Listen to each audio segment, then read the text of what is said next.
Hey guys, I'm just doing a quick video for the purchases I made yesterday at Hobby Lobby and to show you what I'm currently working on. I finished the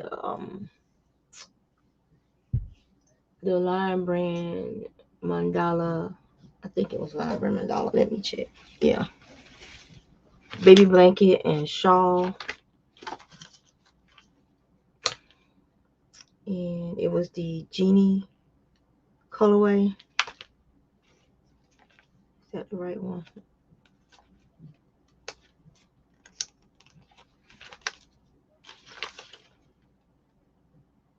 Or is it this one?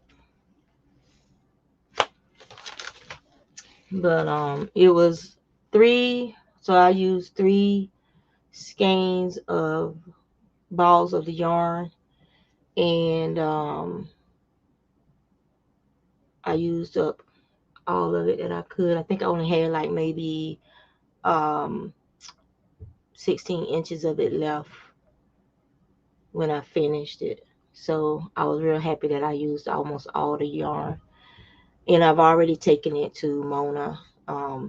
The baby blanket is for the baby, of course, but then I made also a granny stitch shawl with the remainder, which is the same colors that's in the baby blanket for her when she's breastfeeding, to give her some privacy. And since it's a granny square shawl, a granny stitch shawl, it has the openings to allow breathability, yet still I didn't put any spaces between, like if you do three double crochet, chain one, chain two, however many chains you want to do before you go to the next one. I didn't do it. I just went in between the spaces so that it would still provide her with a lot of privacy as she feeds the baby, if she's out in public or even at home and she wants to cover up, to feed the baby. So we took that to her yesterday. So that's a project that's done and out of the house.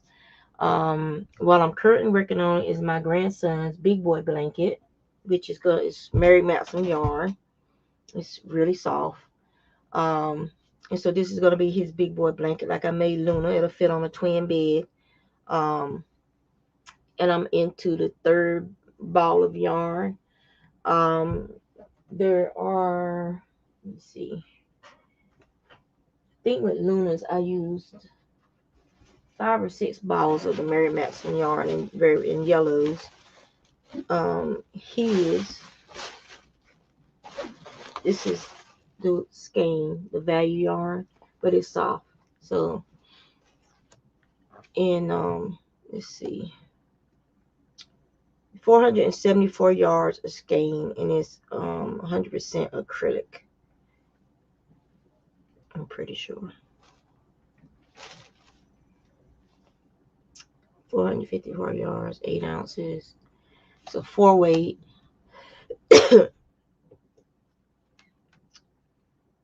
Yeah, 100% acrylic. So I have this one, another one of these. After I finish that skein, which is it's not quite Carolina blue, but it's close. It looks Carolina blue in the uh, viewfinder, but it's a little bit darker, just a little bit darker, like a shade darker than Carolina blue. And believe me, I know what Carolina blue looks like, having grown up in North Carolina and having me and my dad, we were North Carolina State fans. Everybody else in the house and the family were Carolina fans. So believe me, I know what Carolina blue looks like. So these are the next two skeins. I'll be doing this variegated one first, and then I'll be doing good morning, it's not magic, how are you? And then I'll be using the I didn't think anybody would be up this early except for me. This blue, and then it depends on how long the blanket is. If it's reached its length, then I won't add anymore. If it hasn't reached its length, then I have a darker shade of blue that I can add. And I think if I don't have one more variegated, then I'll have to order one. But if there's another variegated over there, um, it'll be fine. And stuff. I mean, it's for the baby. He don't care. So, getting on to my purchases at Hobby Lobby. And I miss Ola Joe. she went to the Chesapeake one, and I went to the Virginia Beach one. I was gonna go to the Chesapeake one, but then I was like, nah. I went to the last time I went to the Chesapeake one, they didn't have anything on sale yet, and it's the newest location. It's been open since February, so I was like, maybe they won't even do any markdowns and sales because they are the newest location. But apparently they did, but they didn't have a lot of stuff out there. Now, all of you know who follow me that I am a spinner. I spin using drop spinners as well as spinning wheels. I have 3 electric type spinning wheels. I have 2 foot powered spinning wheels. One is a Spinolution Queen Bee. The old one, like when they first came out with the Queen Bees, and I sent my old bee in for a retrofit. And I might have to do it again because I want to get a flower head that can use their new auto winder for when I'm spinning, so I don't have to stop and change pegs. And so I also have a Margicraft rose that my friend Fibercrone on Etsy, Fibercrone on Ravelry. Her name is Teresa. She's local here in Virginia, local to me, and I traded my loom that I had purchased from a little town near the West Virginia border. I can't think of the name of it right now, but it was only 8 miles from West Virginia. That's how close I was to y'all guys, 8 miles, and we didn't know each other then. But that's to my hit crew over there in West Virginia, in their Logan, West Virginia. But yeah, so I purchased a loom from her. Me and my husband had made it like a little day trip, and we thoroughly enjoyed ourselves driving out there, stopping along the lookouts to look at the Shenandoah Valley and other little valleys along the way, and other little rest stops to view the different mountains and whatnot. And we thoroughly enjoyed ourselves, and we've been wanting to do it again. It's been years, probably almost 10 years since we did that. But yeah, we want to do that again probably soon. It's just only took like 2.5 to 3 hours to get there from even all our stopping. So we purchased the loom from the lady. She was downsizing her weaving studio, and that was one of the looms that she didn't use anymore, and she wanted to get rid of it. So I got the loom, and then I wasn't like, it just wasn't my thing. Weaving is not my thing. Spinning, crochet, knitting, dyeing, writing, drawing, painting. Those are my things. Sewing is not my thing, and weaving is not my thing. I still do have a old loom that I purchased at the I think they're called the Arachne Spinning Guild or something like that here in Virginia. And it was $8. I got this old table loom, but I had to buy, and I bought these from what are they called? I think they're Kromsky. I got the heddles from Kromsky so that it would work. It actually looks like a very old Kromsky model, but I kept it in case I ever did decide to try it, or if anything happens where I can slide a little shuttle back and forth, but I can't spin, knit, or crochet anymore. I can at least be able to slide it somewhere to have an outlet for my crafting as well as something to do with my stash. So, but spinning is my jam. Spinning gives me peace of mind. I love spinning. I spin for the process of spinning. Um, I don't spin to knit or crochet with the yarn I make. I just spin for the process of spinning. It gives me so much joy and peace just sitting there spinning on the spinning wheel. So I'm going to show you guys everything that I got and how much it costs. I think I had the receipt up here, but it was like $24 and some change. So they had this one skein of this blue. Now I love a nice dark blue. Blue and black, dark colors, hunter green, and grays. Those are the colors that I like, and those are the colors that I typically purchase for clothes for me to wear. Other people like seeing me in bright colors like red, yellows, but I can't stand it. I can't stand that. The only thing I have really that I wear that has yellow in it is this, and that's only because it's hand spun. And these were like little bits of hands with fiber that I got from my friend Jana from a fiber mill, and it's browns and yellows which go well together. It got like a little pop of blue in there, a little pop of maybe, I don't know if I put any red in it, but natural colors for spinning is what I typically go for. Granted, we do dye, me and my husband do dye fiber from time to time, and I will spin it up. Most of it ends up either being sold or going to friends. Even though I do sell when I feel like it, I have probably a couple hundred skeins of hand spun in my house right now, if not more. So this is the blue one that I found, and it's called Navy. Go figure. And it is there. That, see that part under that little shine part? That's the actual color of that navy yarn, and it is just so pretty. And it only had one skein of this. I even walked down the aisles trying to find some more of this. I couldn't find it, but they did have this color in that big blanket yarn that they had on sale, 30% off. But I don't do what's that stuff called? Number 5, number 6. This stuff hurts your hands. It hurts my hands. I don't ever have any problems with crocheting or knitting with any yarn other than the bulky yarn, so I don't even bother them, because why should I risk getting carpal tunnel or something like that from dealing with a yarn that I don't enjoy using? I don't buy it and I don't use it. Even when I ordered that yarn from that shop on Etsy, I put in a note, please no bulky yarn, and she didn't, and she just sent me worsted and number 2, number 3 weight yarn, and I'm happy with that. Those who love using bulky yarns, more power to you, but I'm not gonna risk my wrists and fingers messing with that stuff when I know for the once or twice that I did use it that it made my hands ache and my fingers swell up trying to force myself to use that stuff. So I've never purchased it, and if anybody gives it to me, I give it right on away or donate it somewhere, but I'm not gonna use it.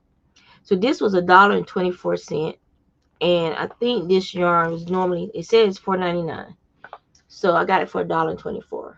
So yeah, even it's enough in there. 400, what is it? 300 yards. So that's plenty for me to make something, knit something with that. Everything else is fiber for spinning. So they had 3 of the showstoppers: the Sleepy Sky, which are grays, and made in Turkey, so you know it's super, super, super soft. It's 10 ounces, 26 yards, and it's 50% acrylic, 15% wool, and 35% polyester. But I got 3 of these. Oh, they're showing up nice. And these, it's variegated grays, and it's gonna make some beautiful vegan yarn. I've been spinning some vegan yarn for my friend Jen. I don't know if she still watches me on YouTube, but she is vegan or was vegan. I think she's still vegan. And so I've been spinning some of these acrylics that I've been buying because I want to send her some yarn that I make. She likes my hand spun, so I have no problem. And she's wool worthy as well. But it's not quite vegan. That one has some wool in it, but she'll probably be like, yeah, okay, it's okay. It's almost all acrylic. Let me see. And this one was marked down from $19.99 to $3.99. So that's a $15. No, that ain't right, is it? $16. That's a $16 savings. And I got the only 2 they had of these that was out was this one, which I like blues and grays, and it has some white in there. And this one. These are the only 2 that I saw. So this is a lot of spinning right here. This is let me see, 17 ounces, which is a pound and 1.5 ounces. So this is a pound of roving. And if I just sat and spun this all day, because this stuff spins up fine, sock weight, I'm just gonna, heavy, what they call it, heavy, heavy lace to light fingering is how this stuff spins up for me. And it spins beautifully, beautifully. And I love it because it's not cut. The end isn't cut. They pull the end apart. So if I get a fiber from someone, or yarn, a fiber from someone, and they've cut the end, then now I have to waste about an inch to 2 inches of that fiber to find a place to pull it apart, so that I have a rough end for spinning. I do not like spinning from cut fiber, because it's like spinning from shortcuts. It sticks out in all kind of weird ways. Now, if that's a look you're going for, fine, but it's not a look I'm going for when I spin. Um, I'll just show you. Take this bobbin off. When I spin, this is a single, and it's like sewing thread. I don't know if you can tell, but when I spin, that's how fine I spin. And this is also some acrylic yarn. Some I got from Michael's and some I got from Hobby Lobby. From their so-called number 6 bulky yarn, which is nothing but roving. It's straight up roving here. And so I hate it that they call it yarn, because it's not yarn. It's roving. And I'll show you what I'm talking about. Well, here's some. Okay. This is some merino roving that my friend Jana gave me from her fiber mill when she shut it down, and they moved off to Tennessee for the next journey in their life. Move this out of the way. Actually, let me put it back in the bag.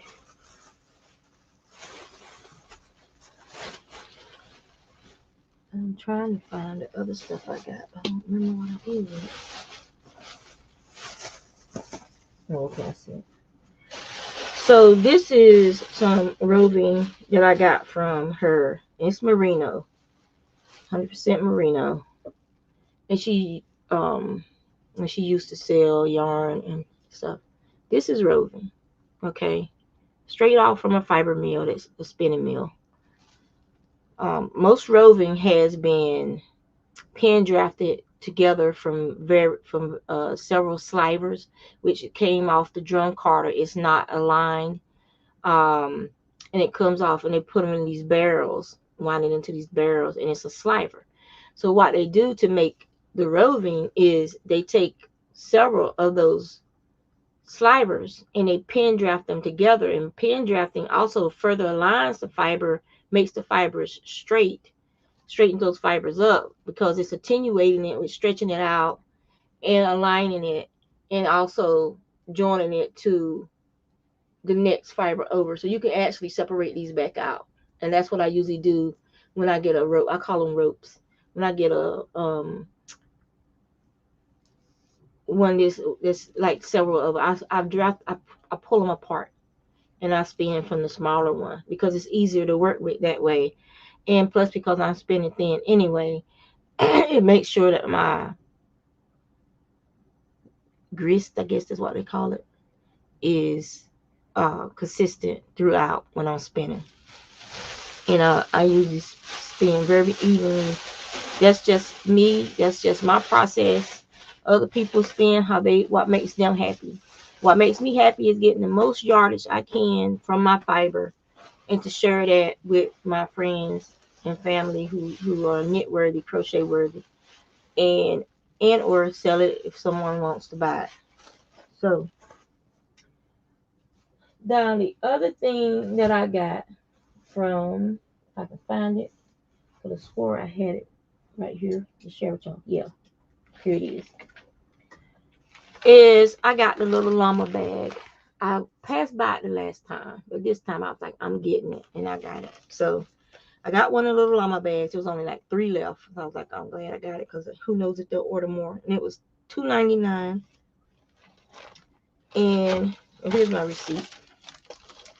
I also got one of the little project bags and project books, and it was $2.99. I make pretty things.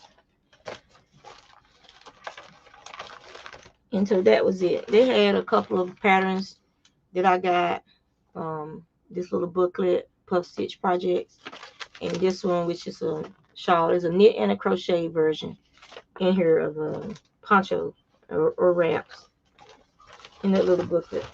So here's my receipt. Take my glass off. $24.03.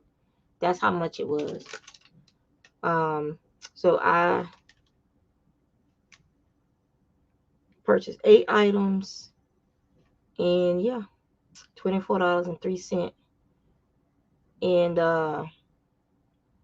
that was probably, if you total all that stuff up, full price with tax, it would have been like $70, if close to $70, if not $70.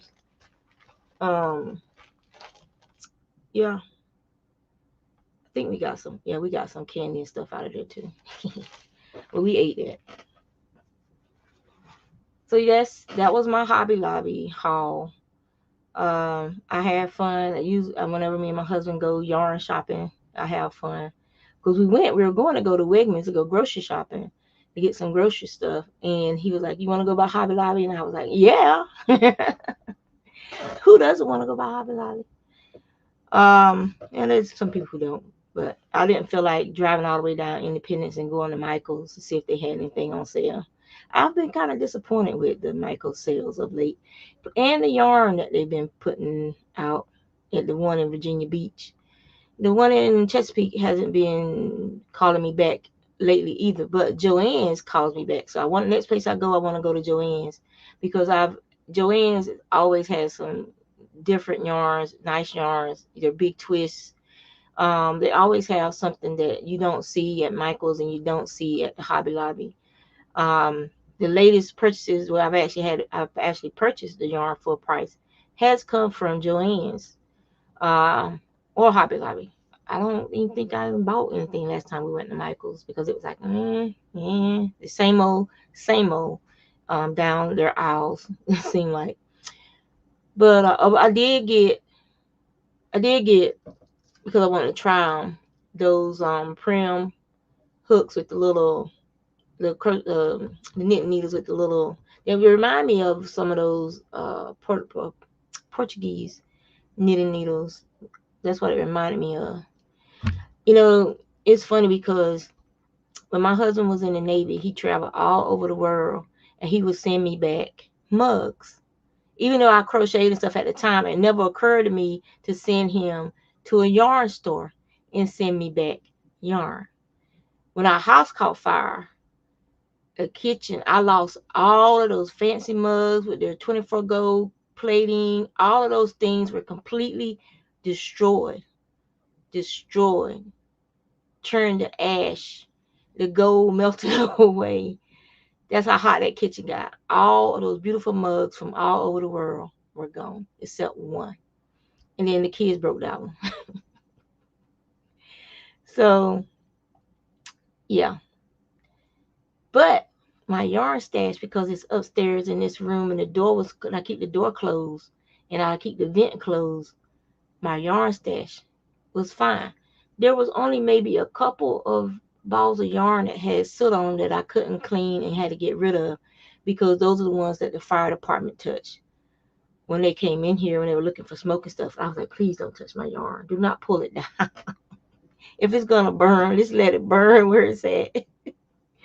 But only a couple of the skeins got damaged. Most of it was salvageable, or it washed off. They didn't get anything on it that you couldn't wash off. Because the door was closed and the vents were closed. It didn't even get the smell of smoke on them, because the first thing I did was I got some big garbage bags and I just piled my yarn up in it. All my fiber, because all my fiber I keep in plastic bags anyway. All my fiber, everything just went into these garbage bags. And then I took out the fiber bags one by one, and I carefully transferred my fiber into clean bags and got rid of all the old bags and stuff. Any of the yarn that was damaged, it went into the insurance pile. And yeah, so my stash was saved. So that's all I have for you guys today. I hope everybody's doing all right. If you like my content, please subscribe or comment or ask me questions. If you feel free to ask me questions, I have no problems answering questions for you guys if I can. Um, and yeah, so those are the work computers over there. I turn them this way when after I finish and I shut down the little box that connects me to my job. And yeah, and then the rest of then I have my happy place back when I shut down for the day. Because I can shut the door to this room and block it so nobody can come in and bother me while I'm working. Because yeah, you're at work. So I have my cup of coffee. I gotta go get me some ice for my other cup, and then I'm going to get back to working on my grandson's big boy blanket so I can get that finished and out of the house.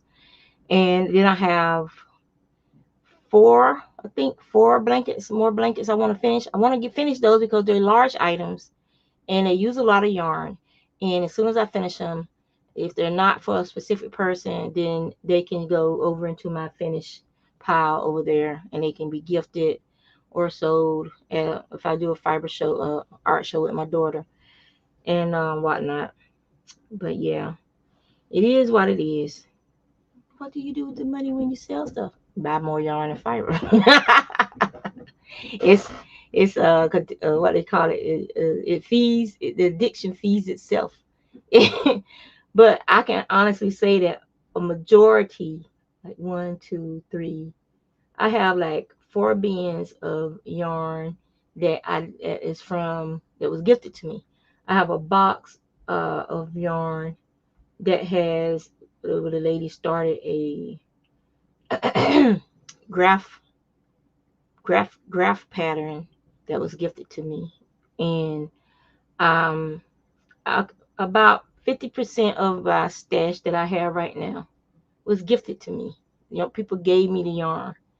It's probably more than 50% actually. Yeah, it's more than 50%. And I have given a lot of the gifted yarn away. Whenever we would have group meetings and stuff, I would take, like, I'm not going to use this. This is not, especially the bulky stuff. I don't use this stuff. And I will just put it out there, free fall. Anybody wants it. Some of the sock yarns, all that stuff, because I don't knit mittens and socks and use finger and weight yarn for much. A lot of that stuff I gave away. And those people, they enjoyed it. They made beautiful projects with it. Some of them have shawls and stuff they made with it to this day. So hey, if you're not going to use it, then put it in the hands of somebody who will. Hi Carol, how are you? Good morning. It's a fine navy day, even though we might get some rain. So if you're not going to use the yarn, then put it in the hands of someone who will. If you know absolutely that you can't stand a particular yarn, somebody else might love that yarn. And so if your guild, knitting guild, crochet guilds, if they have donation projects and stuff like that, then donate the yarn so they can use it to make hats for cancer kids, women going through chemo, homeless, families who've fallen on uncertain times. There's lots of groups out there, legitimate groups that you can put that yarn in their hands, and they get it to people who are making things, so they don't have for people in need. Even groups overseas or churches who put together things that they take on their not a pilgrimage. What is it called? When churches go places to help people. That word. I can't think of the word right now. But it's similar to a pilgrimage, but it's not. God dang on it. Why can't I think of that word? Oh well, but y'all know what I'm talking about. So when these churches go and do these things, and they can take these yarn with them for the women in those villages and whatnot, or they can actually take it to people in their church who are actually making baby items and things like that to give to these underprivileged people to help them while they're there. Almost said the word. Dang on it. So yeah, so if you're not going to use the yarn, don't just let it sit there gathering dust. Donate it. If you know you don't like the yarn, especially if you don't like the yarn, donate it. It can be made into something functional and beautiful in someone else's eyes. Those might be their colors. And so just donate it, because it's not going to do anything other than take up space for yarn you do want. Think about that. So let me see. Behind me is my fiber that my husband died. So that's like up under there. This is my banner I take when I go to craft shows with my daughter. I was straightening it out. So in case you get ready to go to the, I don't want it to be all bended and folded and crinkled up. So I got it strung up so it can straighten itself out. And if it worked pretty good. There's only a couple of places where I might actually put a towel over it and steam over it lightly with the iron to finish flattening it out. So that's pretty much all I have for you guys. If you have any questions, comments, concerns, please let me know. This is my little book. I've had it for a couple of years where I write down when somebody orders something or some of the projects I'm working on, and then I mark them off as I go. And so, let me see. I have 2 socks in the work, different yarns. I have a Line brand Panthers color blanket it was made with the pounders, and it's like Carolina Panther blue color. And then I have fingerless gloves I'm working on using, it's knit. That's a knit pattern, the gloves and socks are knit. Then I have a baby blanket that's crochet. My sweater is knit. I've been on Sleeve Island for almost 2 years. I have a amigurumi camper to do, a amigurumi rabbit kit to do, and I have my grandson's blanket. I have, let's see, I did the hats. I need to mark that out. I have 3 monkeys to make, like I made for my brother-in-law that he had his motorcycle riding partner. So I have 3 more monkeys to make. I haven't even started on because they said, "Oh, just take your time." Translation, whenever. And because if you wanted it within a specific time frame, then you should have gave me a deadline. Because I know money has exchanged hands, so I am not inclined to work on it anyway. All right, and so those are the projects that I currently have going. And in my project, and there's a knit baby blanket too. I didn't write that down. It's a knit baby blanket that I'm working on too. It's in the basket weave stitch. Let me write that down. I forgot all about that one. And then I have some yarn. I had started it. It was a poncho. And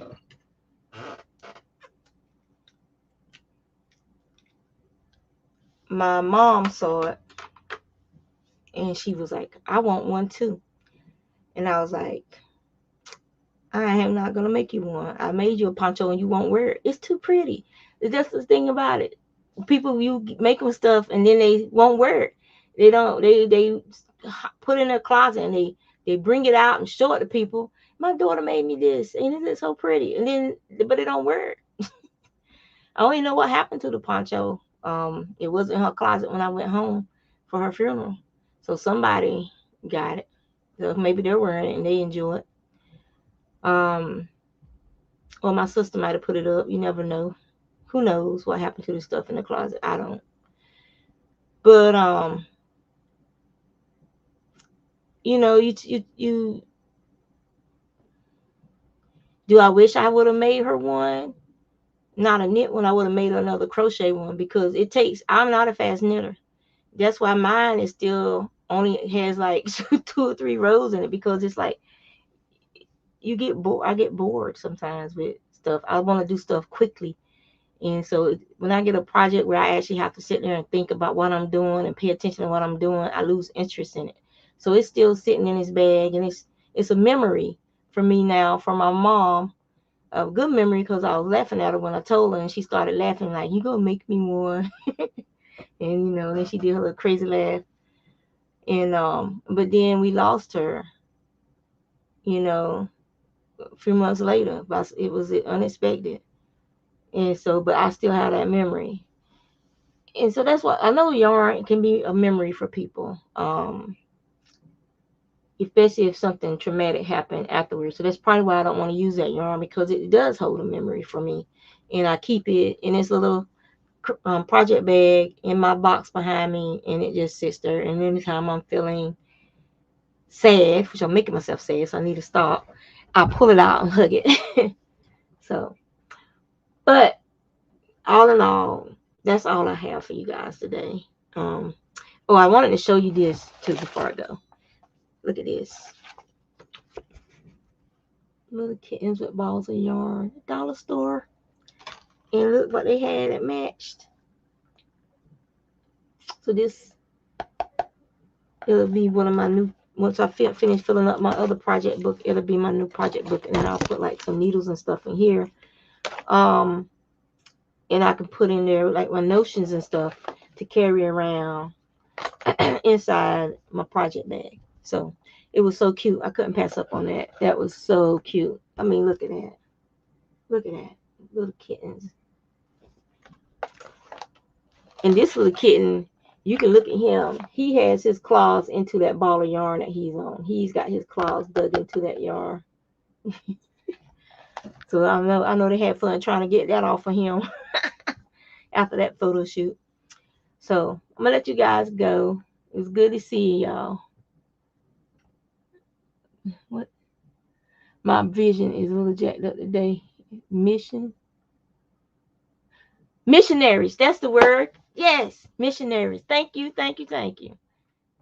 I cannot see today. Sometimes when I get up, my vision is a little wonky. Plus, I haven't had my coffee yet. And I gotta fill up put ice in my cup. Only got like a couple of little pieces survived overnight. So, yep, missionaries. That's the word. Let me write that down.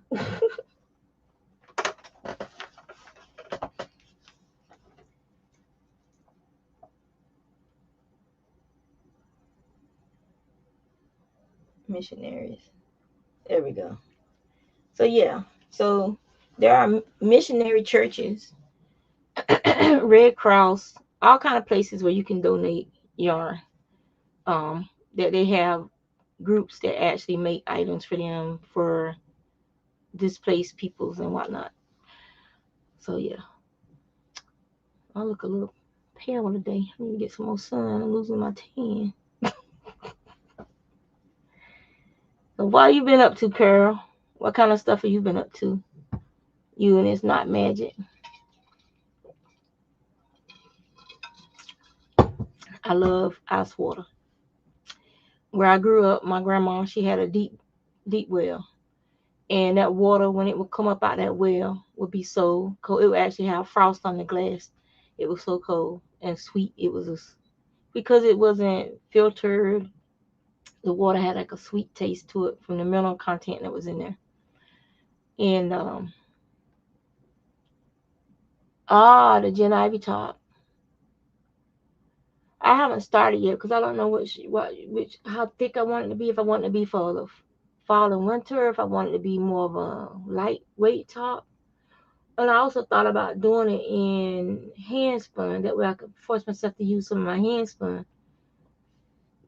But I have the pattern. I didn't realize that I had the pattern already. I belong to a group on Facebook, and they post. It's a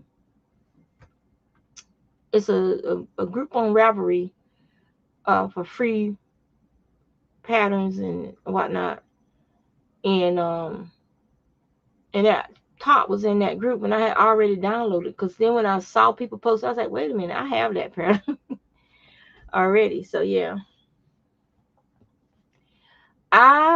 We were stationed in Texas from 1991. Was it 91? No, not 91. Hold on now. 2000, from 2000, December 2000 until 2003, 2002, somewhere along there. It was almost 3 years before we transferred from Corpus Christi. I call it Corpus Christi because it was so hot, and there was, where we were at, there was hardly like no trees down the spin. It was just hot, like it just cement. Like you could look at the weather radar, the heat index radars, and Corpus Christi was always red because of all that concrete.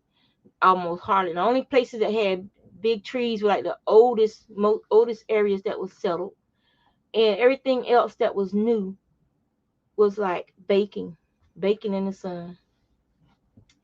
So, but I like Corpus Christi. I like that. I like being in Texas. I love I miss the HEB so much. I love that grocery store, but I don't miss that heat down there. Granted, the East Coast has its own type of heat because it's humid most of the time because we live near the coast. But yeah, it ain't nothing like Texas heat. Let me tell you.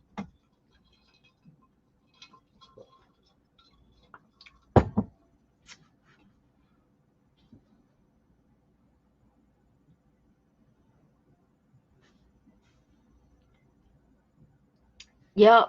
And that's because those oak trees can send them roots deep to get to that water table.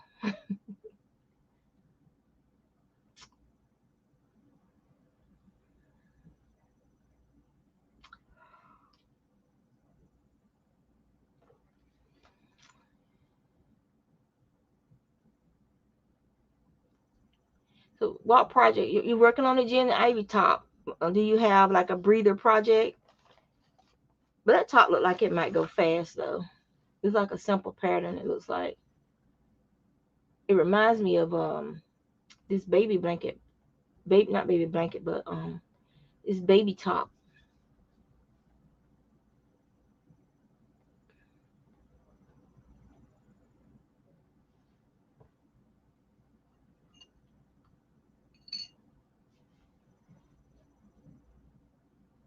Oh, so you should have a right good. What size yarn did you use? Number one or number two, or did you use worsted or anything?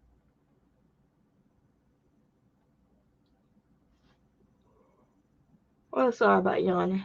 I haven't started drinking my coffee yet because it's still too hot.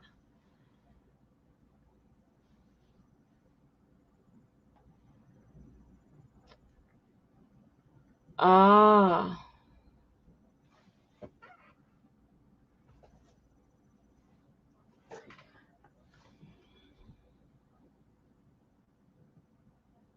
is it Pima? Is that Pima cotton? Is it really soft cotton? I haven't ordered any yarn from Hobie yet. I ordered ice yarn one time. Number one. So that's thread.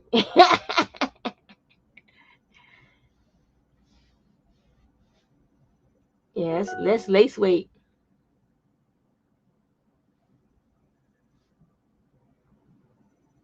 Yes, that's some lace weight yarn you using. You're a very patient woman.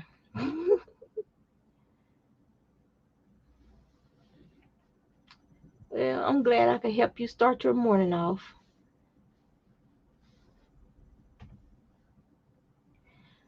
It's like I want to redo my yarn room. I gotta get some more. I'm gonna get rid of those wire um, cubes and get some more of the wooden bookcase cubes. Just put my yarn in, and I got to get rid of a bunch of my hand spun. I got to sell it or give it away because I have bags, like bags of it, like those tall vacuum seal bags. I have two of those full of hand spun, and then I have smaller, like the comforter, the bags that your comforter comes in. I have hand spun in two or three of those. So yeah, I have a lot of hand spun yarn. It's killing your hands. That fine yarn. I I have finger cuffs that I use to keep the yarn from, because I crochet fast and it drags across your finger and it leaves, see that mark? I got a permanent scar on my finger from yarn. So I wear these now to protect my finger from the yarn when I'm crocheting. Oh, you lucky lady. Lucky you.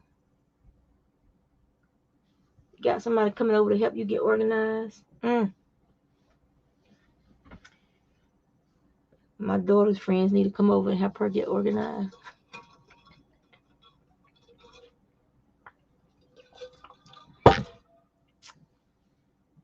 Save me up some money and hire me somebody to come in and help me get organized, get everything organized. Separate the wheat from the chaff. Yep.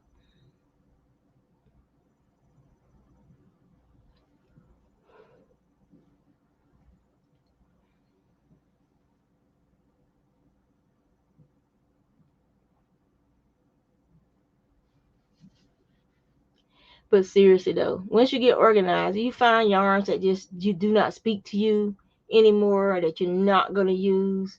Think about donating them to a charity or a church or a group that you know of that do donation work, so that they can make pretty things out of it for people in need. And that way you have room for new yarns to come into your life that you do love.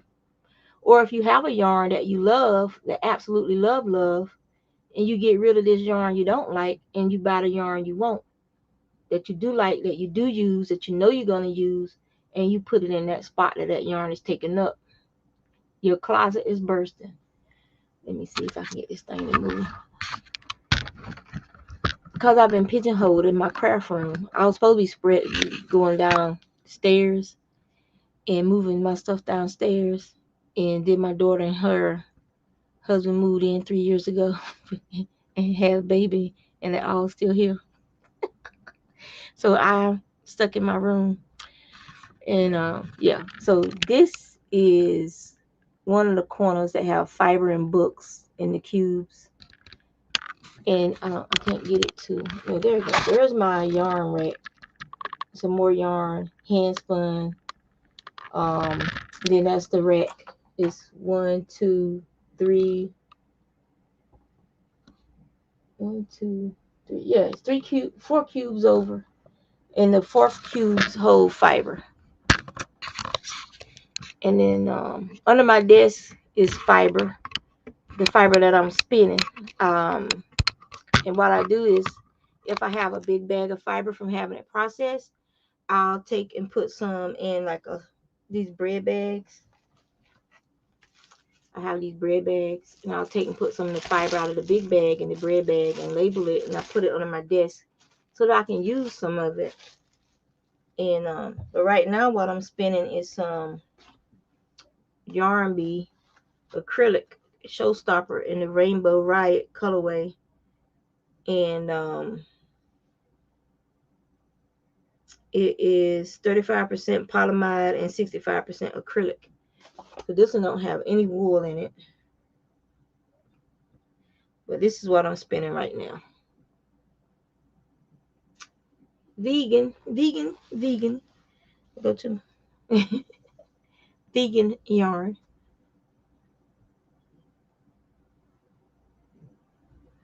Well, I haven't seen a good Hobby Lobby sale in my area yet. And the stuff that they did have out, I showed earlier. What I got out of it was the fiber. There was only like one skein of this color and one skein of that color, and I was like, it's not enough for me to make.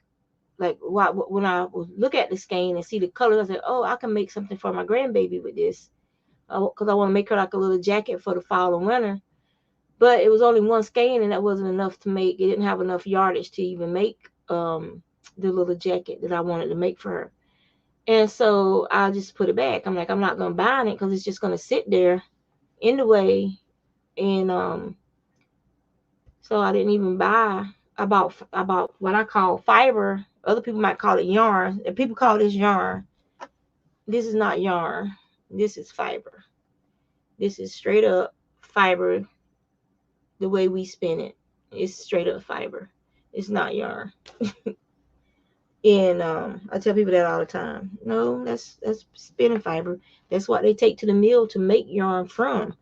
And I guess they either got lazy, didn't like the way the yarn looked, and decided to use it as bulky yarn.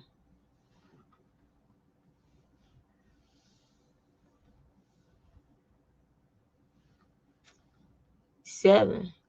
All of my children are adults. My oldest is in her my oldest is in her 30s.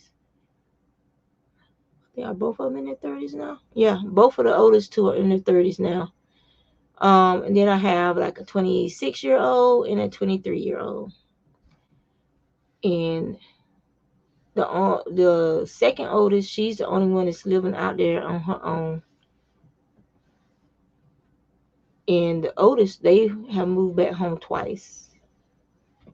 Because rent in this area is freaking ridiculous. Freaking ridiculous. Well, there are people who knit and crochet with this, make those big blankets. But I'm a spinner. I spin it. I buy it and spin it. Because like I said, it's not an animal product. So my friend Jen, she's vegan, so I could send some to her. Like I've spun bamboo for her before and stuff. So yeah.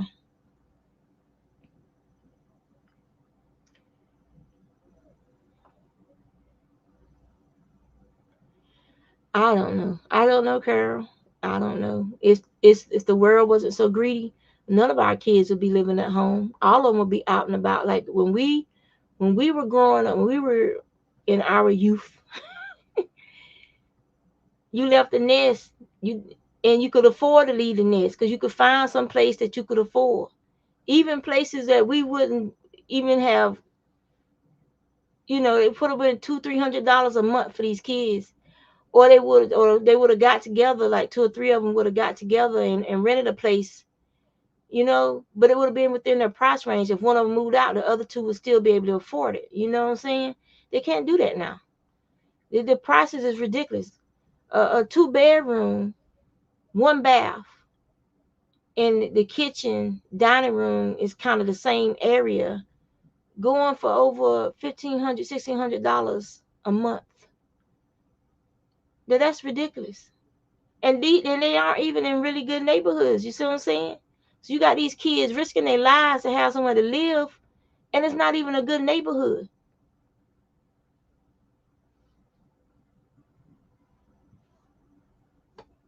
So they move back home where they know they're safe, try to save money, and so they can find somewhere nice, decent that they can to live. But if they can't, like a condo or something like that, like they can put a down payment on it, but it'll be in a safe neighborhood and whatnot. Or they find some place out in the country and they just commute. You have to do the commute because it's cheaper. Uh, but even land, the price of land is going up so fast it's not even funny because people are deciding, well, I'm done with this rat race. I'm gonna sell everything and take my cash and go buy me a plot of land somewhere and put a RV or a mobile home on it and live off grid with solar panels and whatnot. So even land, the price of land is going up because people know that's what these people are looking for. That they want it, they're done with it, you know.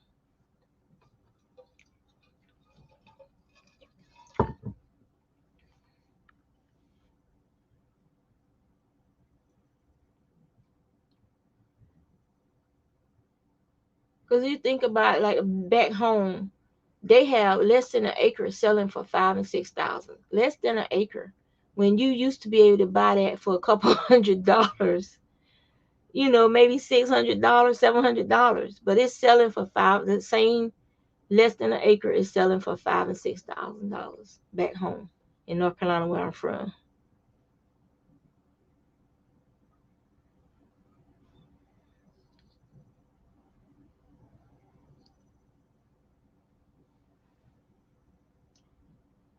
Hey, Peppermint Stitches, how are you? I'm doing well, thank you.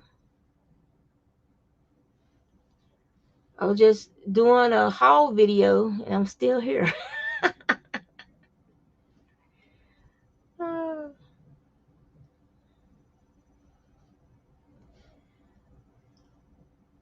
What are y'all up to today? What are y'all gonna be getting up to today?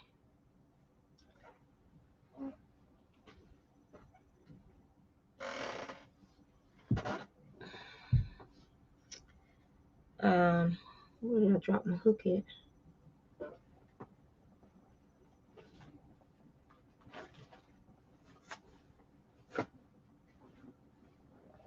Ugh.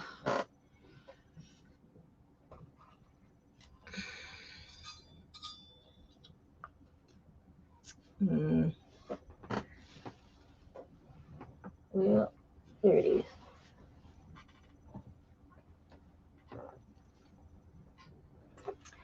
And my favorite hook is Susan Bates hooks. I learned on boy hooks when I was growing up, but Susan Bates hooks are the ones I like using. I've purchased other hooks, tried other hooks, and we didn't get along.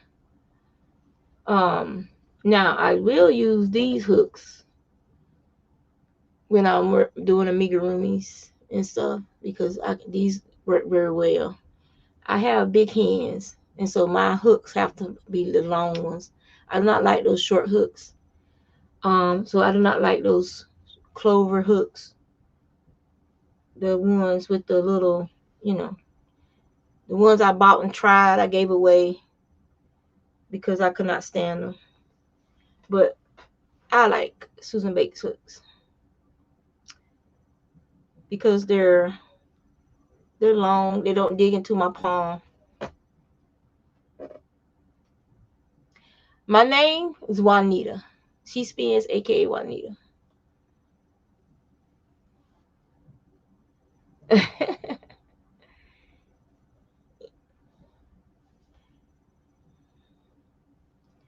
But I haven't found a material that I could not work with my Susan Bates hook. Some of the hooks, those plastic ones, they stick. Yeah.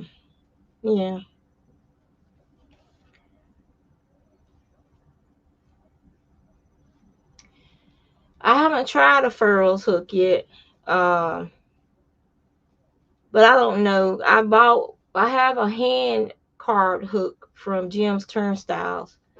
Let me see if I can find it and I'll show it to you. And I think because of my hand size, I have trouble with hooks that have, I don't know where I put it at.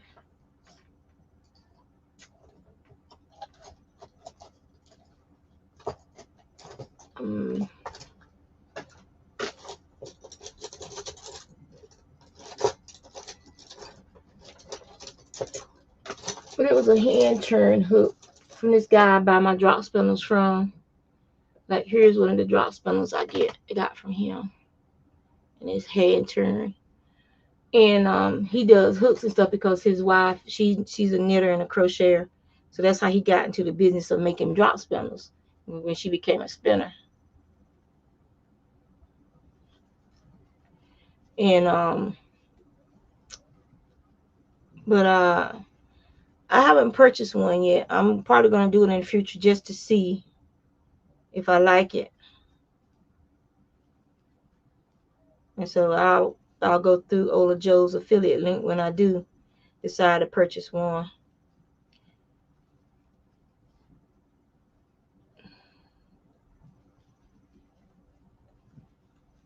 I haven't tried the higher hooks. I like their needles though. I love their needles. But I haven't tried the hooks yet.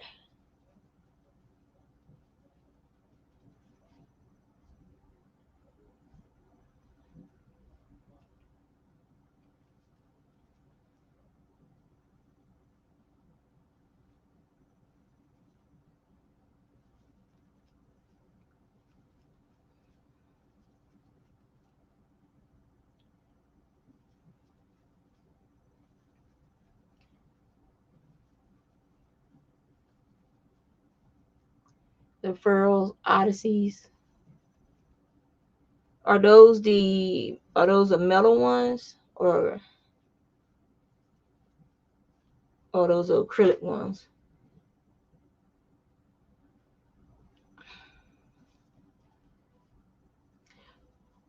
I think I would prefer a wooden one or a metal one because I tend to break acrylic things because I forget my hand strength sometimes.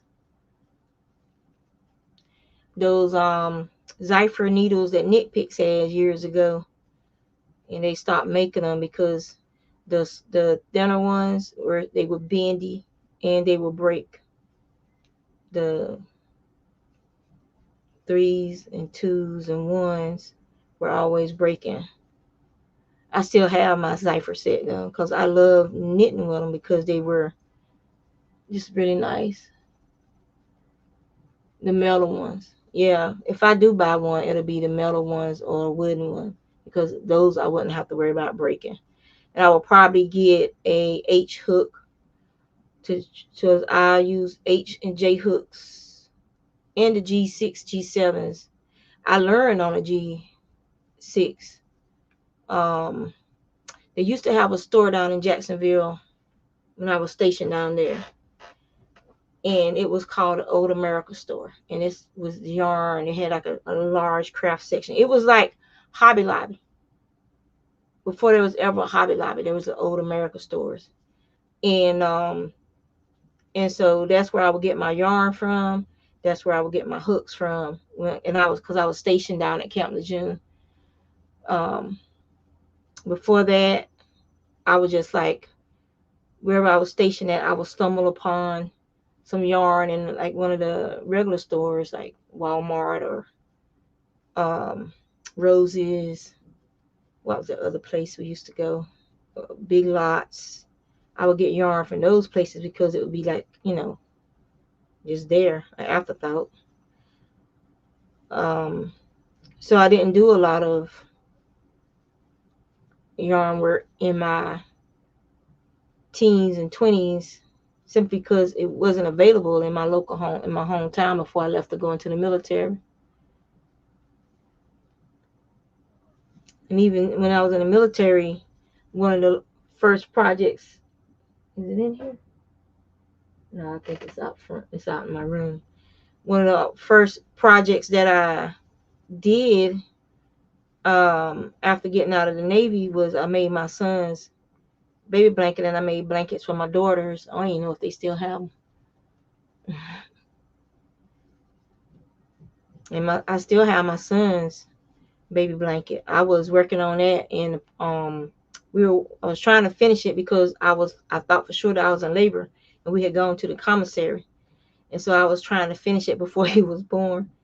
And so I was walking around. My husband was pushing the buggy, and I was crocheting on that blanket while we were going up and down the aisles.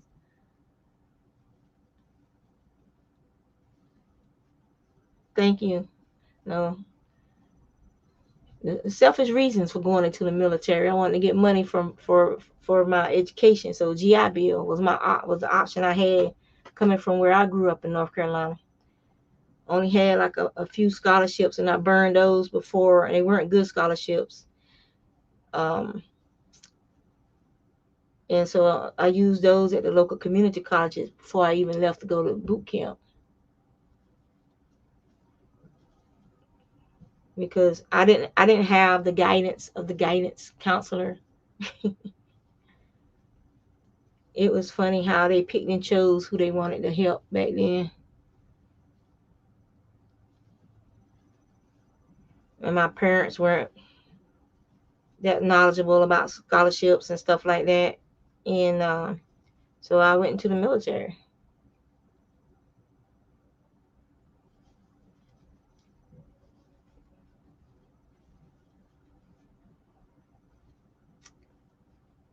My natural father was in the Air Force,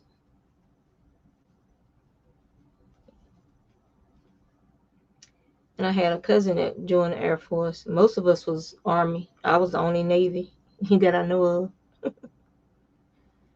I think no, my brother, my half brother Ray, and I think my half brother, I think both my half brothers was in the Air Force, following their dad's footsteps.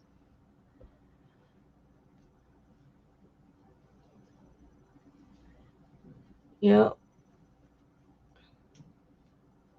Yeah, because after I got out, I followed my husband around everywhere. till we retired here in Virginia.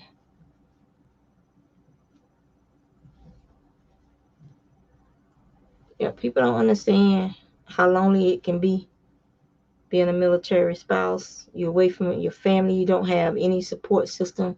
You have to make new friends and develop support systems everywhere you go. And I'm an introvert, so that's really hard to do for me. Just kept to myself and my kids. That they were my support system. At least here in Virginia, we were 3 hours away. So on a weekend, if I just couldn't take it no more, I could drive down to North Carolina to home to visit. In Texas, that wasn't gonna happen. That was too much for drive from where we lived in Corpus.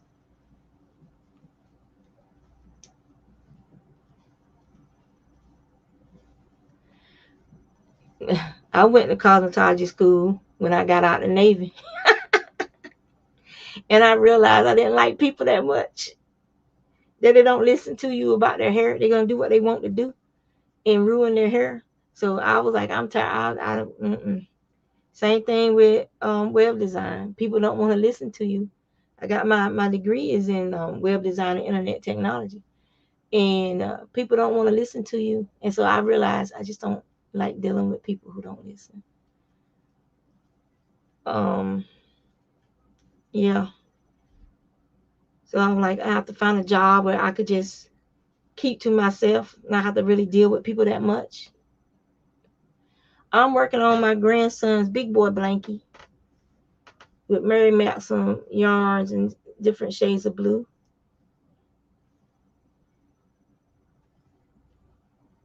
So it should fit a twin bed, lay across a twin bed.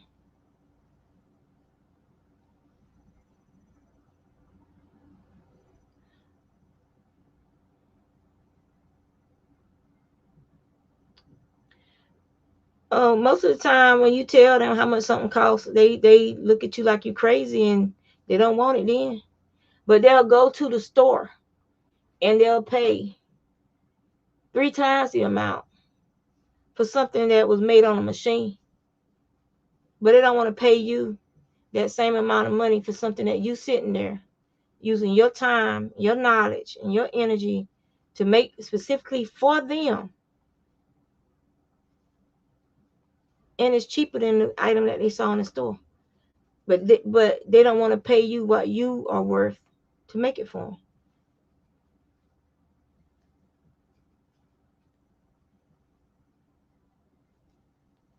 Just like back to school, you'll see people lined up outside of a store to get the new Air Jordans or the new whatever shoes for their kids.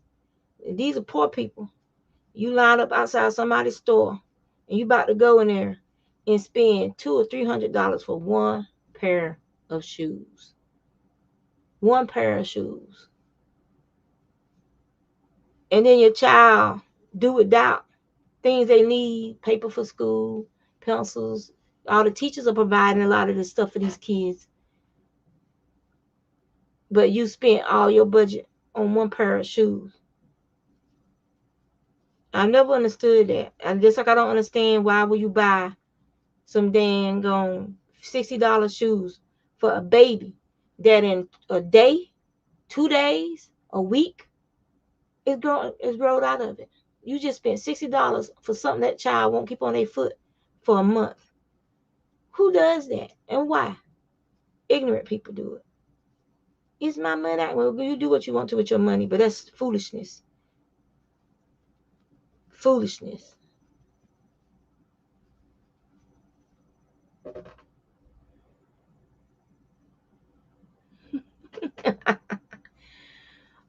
My channel has been sitting here. My channel. I was on YouTube when YouTube first came out.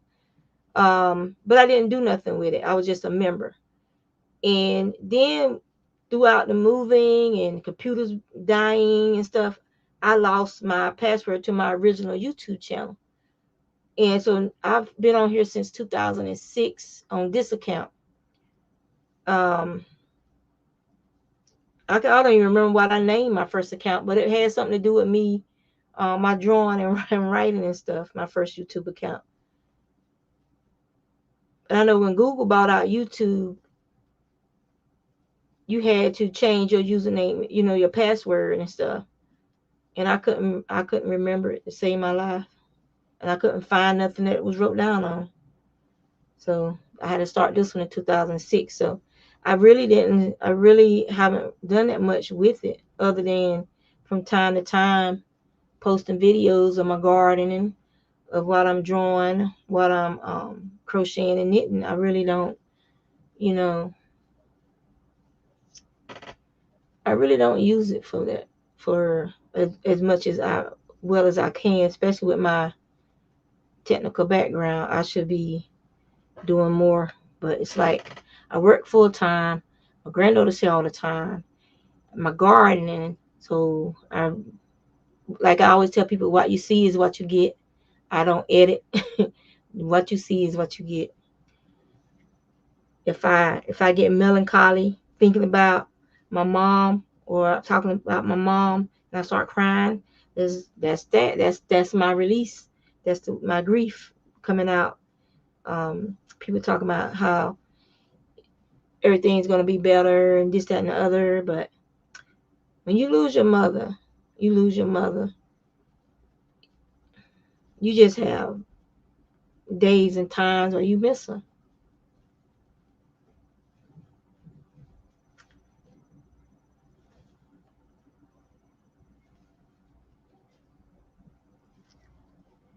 And apparently today is one of those days for me.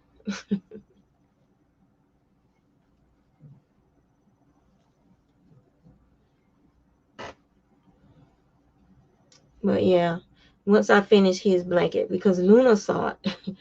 Most of the people know Luna is my granddaughter. She's the one that's out in the garden with me and stuff.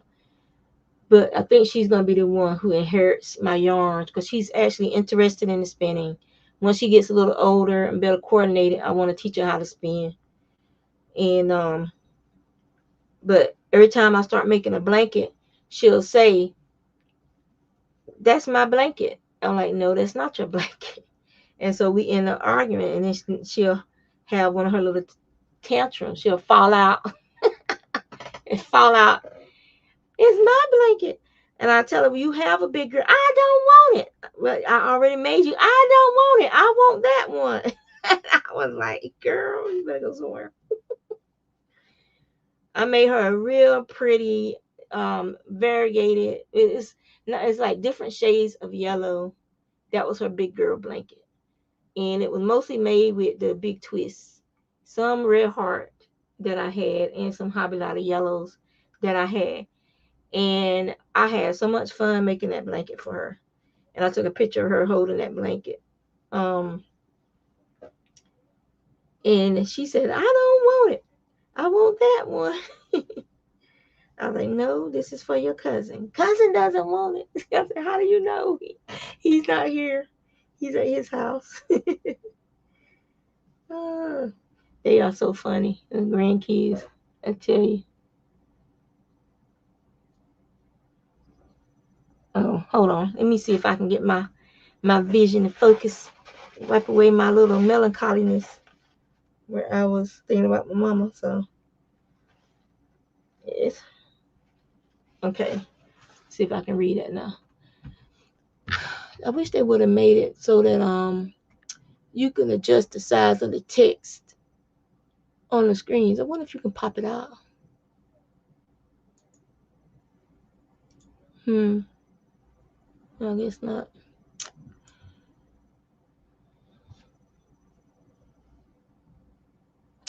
Yeah. Yeah. I had one before we left Texas. And I thought I had transferred all of the old passwords into a new password book, and then I burned that one. And I'm thinking that my old YouTube information was in that one, and it got burned up. That I didn't transfer everything, but it's all well and good. I didn't have any. It was just a place I just dumped some stuff, and and I didn't have anything like crazy up there. I mean, I didn't have no videos of the kids that I would have wanted. It was just me talking about, what was it, a project I used to go to. It was called Writers University. And it was just me discussing some of the classes and stuff and my thought processes for the stories and stuff. And it's gone, but hey, I still got the actual notebooks from those classes, so I still have the memories. Um, so the videos are gone, the channel is gone, but I have this one from 2006. So hey, we used to be a part of the cast off crew. Used to be part of OVW, One Virtuous Woman had that thing going where different people had different days that they were and hours that they were doing their videos and stuff, and everybody was linked to everybody. Um, way back in the day. So it has like old videos from back then on the channel, I believe. And some of my videos, my old ones, like when I was showing people how to do the bush stitch that my grandma taught me when I was little. And then Miss Wiggins, she called it the same thing, the bush stitch. She was a lady when I was at Camp Lejeune, like when it was slow, we all had our crochet and knitting, and we would sit there crocheting and knitting, um, making hats for the nursery for babies and stuff, because you have a lot of young military women coming through there from all over the world, from all walks of life. They don't have nobody, and it makes them cry, feel good, and know that the nurses and the corpsmen took time to make little hats and receiving blankets for their babies for them, because a lot of them don't even have friends. People don't realize how isolated women can be in the military. Um, and that the some of these men's personalities and jealous natures, they isolate these women, separate them from their families. Um, don't want to have friends because they're weak little men, afraid that the woman's going to leave them at the first opportunity. But if you treat her better, she won't leave you. If you treat her like gold, hey, paint girly, then she's not going to go nowhere. But when you treat a woman like crap, she's looking for a way out of that relationship. Even if she don't speak the language, she'll figure it out. She'll figure something out, and she's gone. And so that's why a lot of these young military men need to understand. It ain't about you. It ain't about control. It ain't about power. It's all about love and giving. And once you realize that, you'll do anything for your wife or partner, and they'll do anything for you, because you both have each other's best interests in heart.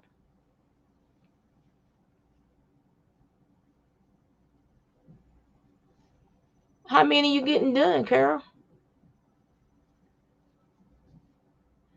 Hey, paint girlie, what you working on this morning? You doing your Christmas light bulbs already?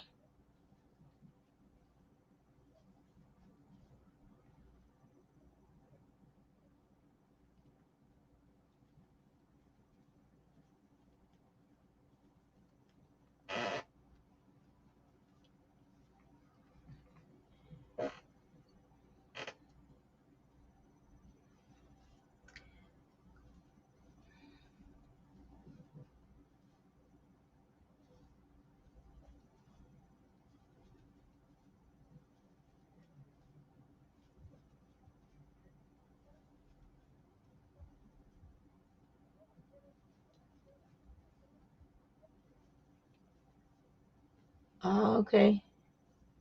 When do you normally start making them? Like in November or October?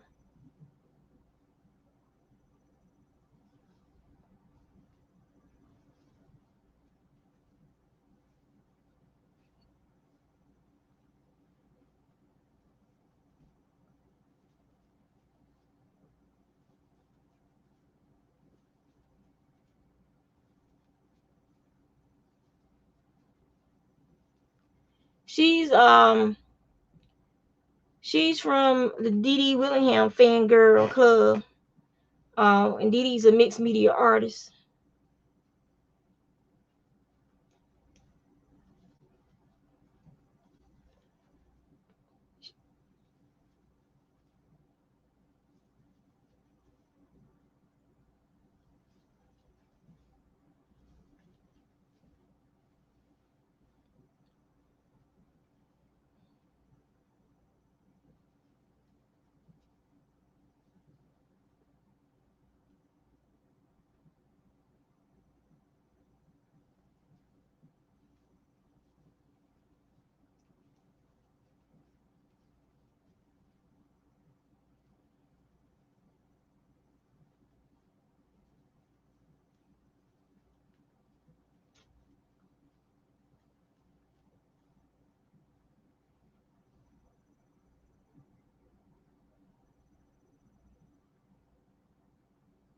next week. All right, cool. And make sure you post Instagram pics and videos of the ones you do this year as well. I always enjoy looking at them. I think it's so cute. I'm so heavy handed. Ain't no way I would try to paint on a light bulb.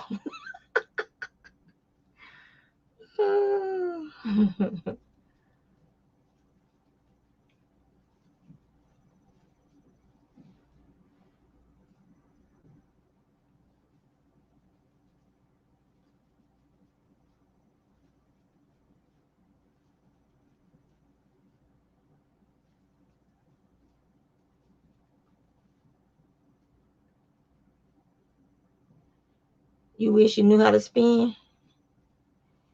I tell people all the time, it's an acquired skill. And all it takes is 15 minutes a day practicing. Put it down, walk away from it so you don't get frustrated. And then the next day, you pick it up and you try again for 15 minutes until it's muscle memory. Just like crocheting and knitting fast is muscle memory. Same thing with spinning. Let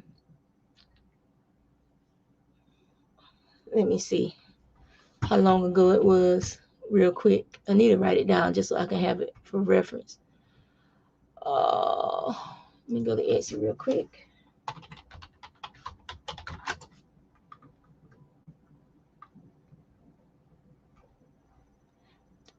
Because I think it was in 2007, I think.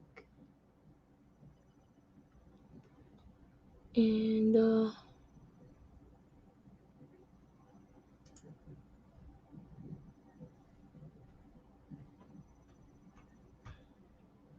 wish they would let you order your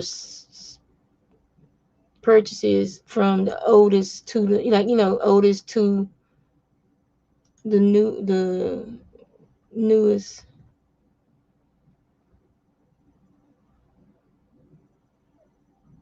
Okay, in 2009, I purchased my first drop spinner, but in 2008, my friend gave me my first drop spinner. Her name was Teresa, is Teresa, and she lives here locally in Norfolk, Virginia. And she's a fiber artist. She does weaving, spinning. She can't knit as much as she used to or spin because she has fibromyalgia and she's starting to shake too bad. But she can weave. She can slide a shuttle. So that's when I started learning how. In 2008 is when I started learning how to spin. But this is the way what triggered it. I had seen she was making a Navajo loom at her apartment, and her son was helping her with it.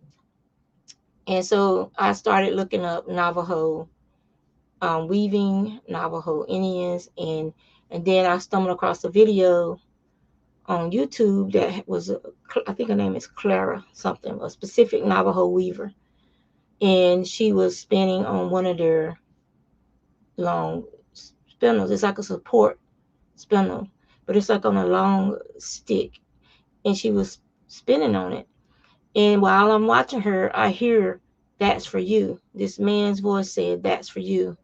And even now, my hair raises up on my arms every time I remember that voice, because it was, the only way I can describe it is a voice of pure love. Said, "That's for you." That's the way I felt, like it tingles, and I just want to cry every time I think about that voice, because looking back, you realize that it was something other than our existence speaking to me and said, "That's for you." So that day I went online and looked up drop spindles, and I ordered my own drop spindle. And Teresa, I started when it came in. A week later I started it's like I knew how to spin. And so when I went to Teresa, I met her through Etsy looking for local fiber artists. so that I could make sure I was doing it right. And so I went to her with it was a toy wheel drop spindle. I don't have it anymore because one of the kids broke it, but it was a toy wheel drop spindle. And I took it with me, and she had the drop spindle that she gave me, my first drop spindle, real drop spindle.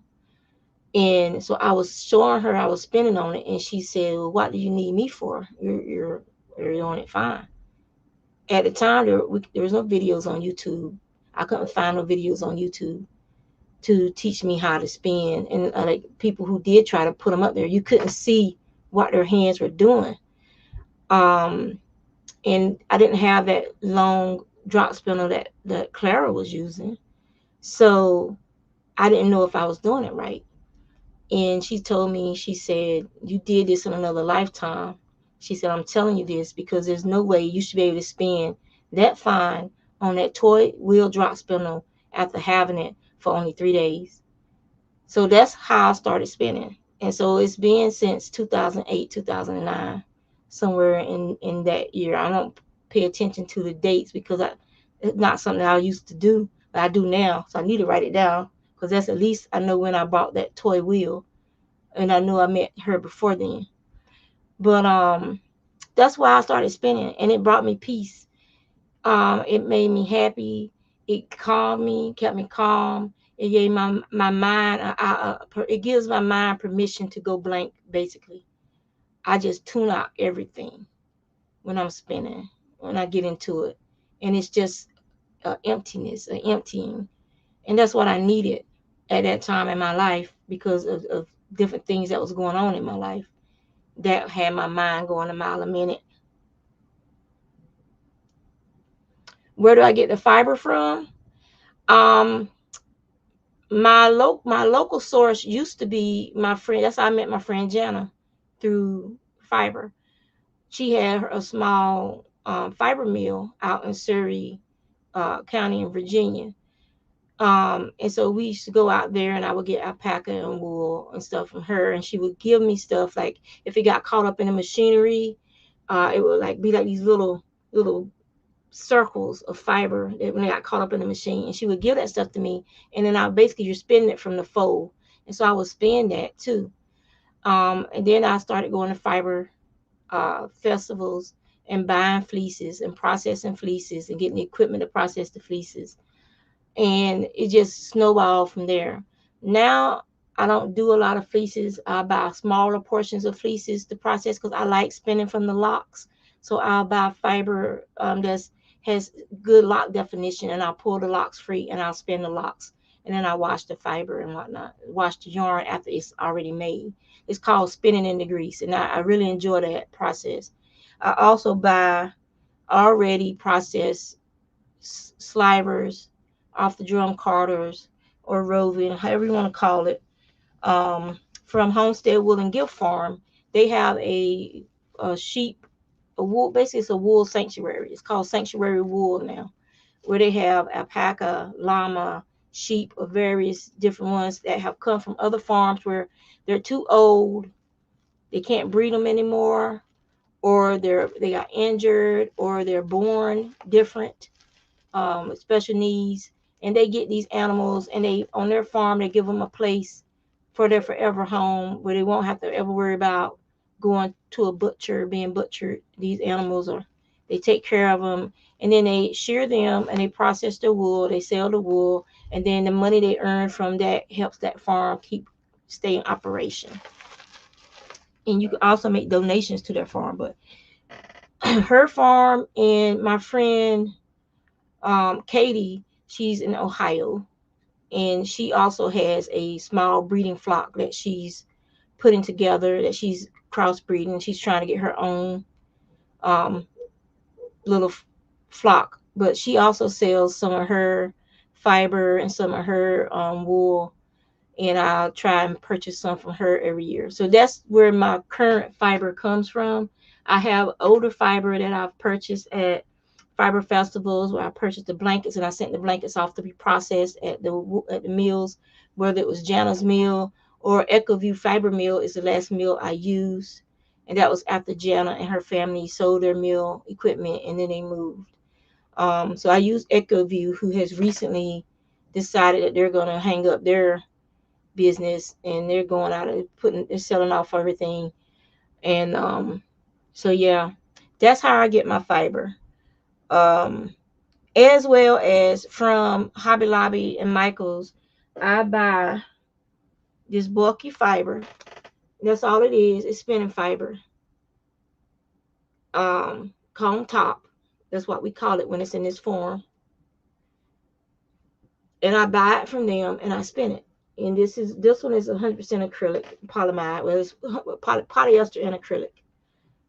And then this, I think it's this one. One of these has some wool content, acrylic and polyamide.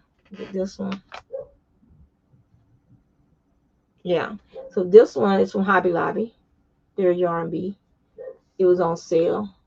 I got it for $2.49 when it's normally $9.99. And it is 10 ounces.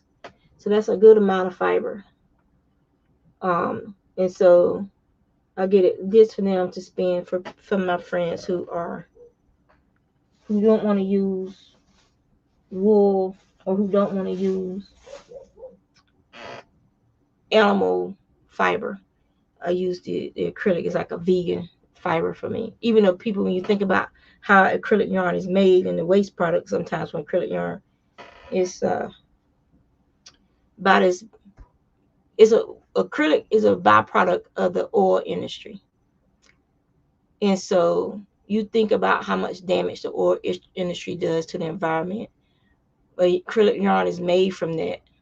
But I'm a knitter, I'm a crocheter, and a spinner. I use the product. I know where it came from. That's on me. But the world isn't even bamboo. It's harsh processes used to make bamboo fiber. Silk fiber, an animal has to die to get the silk fiber because they get that silk fiber before those worms come out of the pupa. So those worms die so you can have silk. So the only clothing, all clothing, even for vegans, all clothing, it has to be processed in some way. Something has to die for us to have clothes, whether it's grasses such as linen and hemp. Those grasses die to provide the product that is then processed for us to have clothing made from those products. So something has to die for us to have clothes. And that's why when these people run around with PETA, oh, the animals, you're shearing them. Animals have been bred to the point where they do not naturally release their fleece anymore. You know how cats and dogs shed? Sheep do that as well. In the wild, they lose that fur. It peels off of them. It gets caught and stuff. The vicuna, the only way you can collect vicuna fiber is to go and pick it up off the ground, off from bushes it's got snagged on. Those animals are so delicate because they're a camelid, but they react closely like deer. So those animals can't be stressed. They would die from the stress.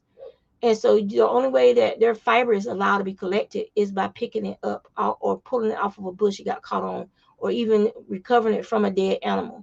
You're not allowed to capture those animals, round them up, and get their fiber. The only way you get it is by them naturally releasing it. There are still some old world sheep breeds that still release their fiber. Some of the Shetland sheep still release their fiber. There are breeders who are trying to get back that old world Shetland breed before it was crossbred with other breeds, where they hold on to their fiber and you have to shear them to get the fiber off of them. They don't naturally release it. And so when you look at that story about that merino sheep that hid all those years, and he had a fleece upon fleece upon fleece, years of fleece on him to the point where he couldn't even hardly stand up. That's what happens to a sheep who cannot release his fleece. It just keeps growing and getting matted like a giant dreadlock on top of his body. We have dogs that have been bred, water breeds, who develop dreadlocks from their fur and fiber locking together. They want that because it helps to get air bubbles for that dog. It's a water dog. So it's not a yarn I'm spinning. It's actual fibers that I'm spinning into yarn. And here, I'll show you.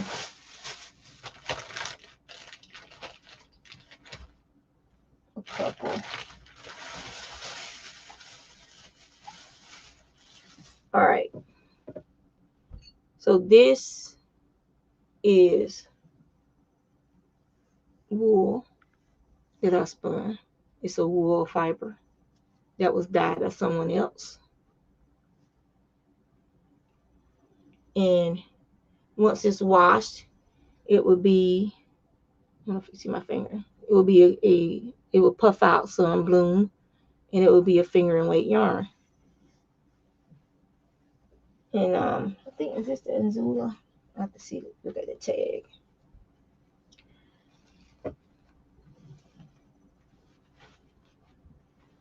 And so that's what it looks like in a hank.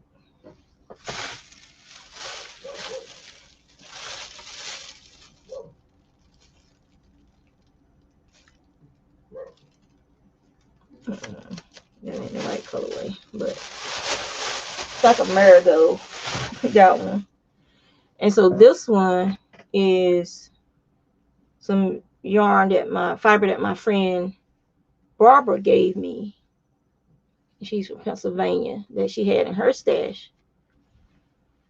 And if I remember right,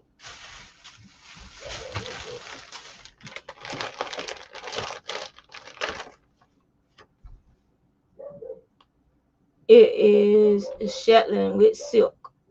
And I spun this on April the 29th of 2022. And I finished it in May.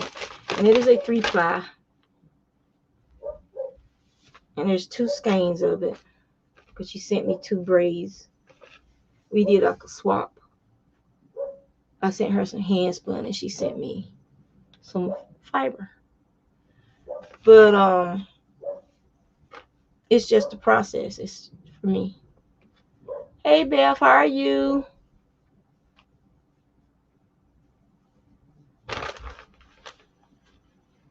So you can source out. I mean, there's lots of places online that you can, the woolery. There's fiber mills online that you can buy fiber from. If you want to just learn cheaply, then I would advise you to go to Michael's or Hobby Lobby or Joann's and just buy you one of these skeins of roving yarns that is super bulky. They call it super bulky yarn, but it's not yarn.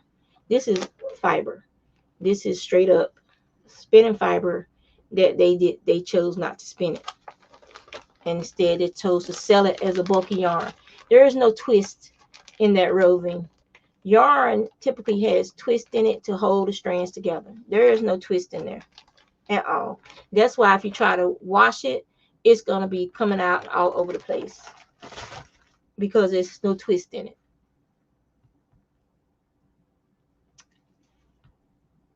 Yeah, we didn't go to Rhinebeck because of the COVID.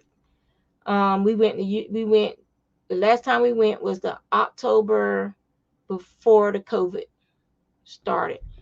That was the last Rhinebeck we went to. Yeah. And it's heyday. There's so many people around. I mean, I would go and get apples. We would go for those donuts, those apple cider donuts, or the bomb diggity. That line would be so freaking long. And going into the different bars, looking at the different shawl patterns and stuff that local people had come up with and different companies had for their fibers and yarns. I will always try to find a local spindle maker when I go to fiber festivals and buy a spindle off of them. And I will also go to like the local sheep breeders, alpaca breeders, and try and find a fiber, buy a couple of things of fiber from local people in that area.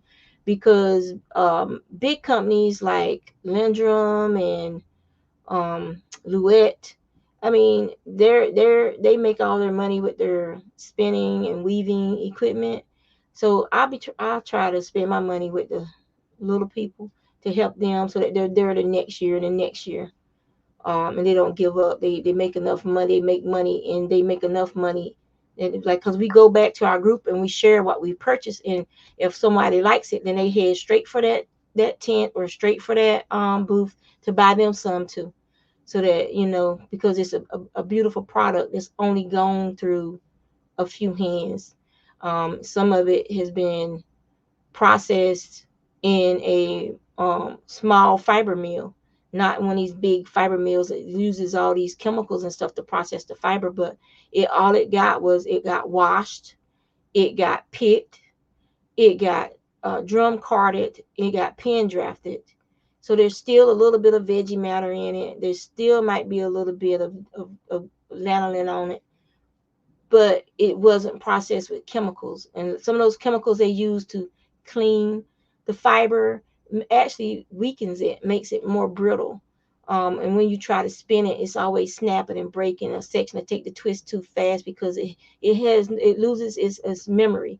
Um, Fiber is made out of keratin, just like your hair. And you take your hair and you wet it and you roll it up on a hair roller, and after it dries, it's in the shape of that hair roller. Those bonds are called salt bonds. When you get your hair chemically processed, you replace those salt bonds with a chemical bond that's permanent. So when you get your hair put into a perm and get it curled, it stays curly because you've replaced that salt bond with a chemical bond. The only way to get rid of that bond is to replace it with another bond, which is then another chemical bond to straighten that hair back out. So you will relax that hair instead of permanent. But now you've just damaged your hair even more. Every time you do a chemical process on your hair, it damages your hair. The way it smells, a lot of the time it's the way it actually smells that you can tell they use a chemical on it. Um, I wish I had some of that. My friend had gave me some fiber that she sent off to Zellinger's to get processed, and it didn't feel good. It didn't feel right, and it didn't smell right. That's the only way I can describe it. It felt dry and brittle. It was dry and brittle, and it had this smell, this chemical, like this. Like when you get something back from the dry cleaners, kind of had a smell like that, a starchy kind of weird chemically smell to it, and you can smell that on fiber. Um, after you wash it, you can still smell that kind of chemical smell, even after it's dyed. Like dyeing is another chemical process. There's different. Like who was it said they were a cosmetologist? So you know what I'm talking about. When you dye your hair, you have what's called a stain, you have what's called a semi-permanent, and you have what's called a permanent dye. A stain is only on your cuticles, and eventually, most of the time, it wears out with time on virgin hair. If your hair has been processed to something like bleaching or anything like that, then a stain becomes permanent because your cuticles have been lifted. Your hair, your cuticles lay on top of each other. They're scaled and they lay on top of each other. When you get hot and overheated and sweaty, your cuticles ventilate that hair shaft. They actually raise up some and let that moisture out and let that heat out. When you bleach your hair, it permanently damages your cuticles. And it removes your melanin that's inside your cuticles, the coloring. It actually destroys those color cells. Just like if you bleached, if you've accidentally bleached some jeans, within a few weeks you got a hole in them jeans because it damaged those cotton fibers to the point that they start breaking down. The same thing happens to your hair. That's why if you ever bleach your hair or put permanent dye on your hair, you need to condition your hair every week. Sometimes a leave-in conditioner, you should be using a leave-in conditioner on your hair to help protect that hair because that hair has been damaged. A lot of people are, why is my hair falling out? Because you literally burned out all of your melanin particles inside that shaft. And now there's nothing there. There's a big hole there. And so what happens to big holes? A little pothole eventually becomes a big pothole if it's not repaired. That's why they have all these processes to quote unquote repair your hair. Those processes have a lot of silicates in them, and all they're doing is coating the damaged part of your hair to make it feel like you've fixed it, that it's smooth. But that silicates is damaging too, because some of those silicates they sharp and they cut into your hair, and your hair still falls out.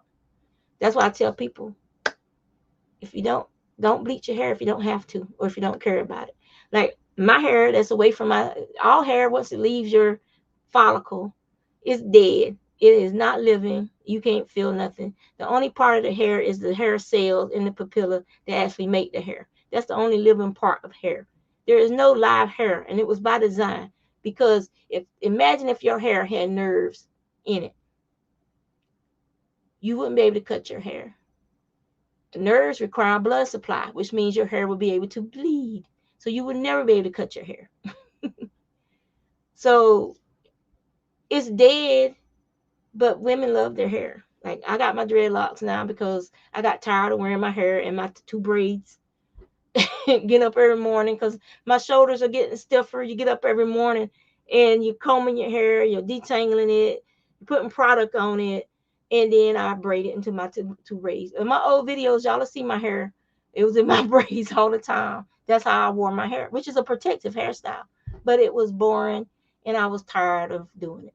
So I decided to do dreadlocks so I can wear my hair in my buns, my ponytails, and it's still a protective hairstyle, but I don't have to do as much to it. I don't have to, because at one point in my life my hair was relaxed. At one point in my life my hair had a perm.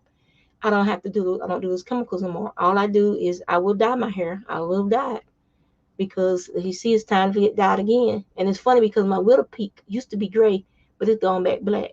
Ain't diabetes funny? What it do to our hair? And premature graying is sometimes a sign that you are prone to diabetes, that there's diabetes in your family. One of the first signs, I started getting gray hair when I was in high school. So my mama was a nurse. She should have known it then that, hey, but they did check me for diabetes when I was little because I had an episode where I couldn't get enough water. I was thirsty, and peeing like crazy. They took me to the hospital, to the emergency room. They tested me and everything. They said that my pancreas was operating fine, that I was probably just dehydrated because I probably been playing a lot. But that was probably my first diabetic episode as a child. But I didn't have any other episodes until I was in my 40s. But I've probably been borderline teetering back and forth with diabetes all my life. And now I know for sure I got it. So, and it's genetic, it's hereditary. A lot of people in my family had it. Both my parents had it. Their parents had it. My brothers, Ray, I think Ray had it. I don't think Terry has it. So yeah, I know I'm talking about all kind of crazy stuff today. So you purchased a bag of fiber. Good morning, Sunita. Good morning, Natira. Do you know what it was?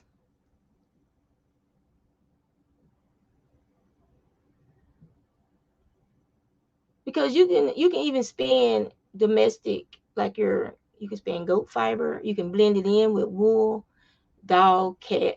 But the thing about in the United States, they have laws on the books about using domestic animal fur, such as dogs and cats. You cannot sell the product you make from it. So let's say I was gonna do, I call them memory yarns. Sometimes people say some of their pet fiber and their pet pass away, and they'll ask me, "Can you spin this into something that I can knit?" They do like an urn cover, or they make like a little scarf or something. And they put it around the urn of their pet fur, and I'll blend it with some alpaca or some wool that's close to the color of their pet's fiber. Or if they want to be able to see it real easy, they'll say, "Can you just blend it with some white? That way I know I'm seeing my pet's fur." And they'll knit them like I said, like a little urn cover or cozy or something like that for the urn for the pet. You cannot sell the yarn. You can sell the process and add that. What if let's say it was a skein of yarn and I'm selling that skein of yarn for $40, you can add that $40 to your fee, depending on but that would be for like hundreds of yards. More likely they only want enough to make like a little scarf or something, so they might be getting 78 to 98 yards of fiber of yarn back. But you cannot sell in the United States. It is illegal to sell domestic cat and dog yarn. You can sell the process of making it for that person, but you can't sell the actual yarn. It's against the law.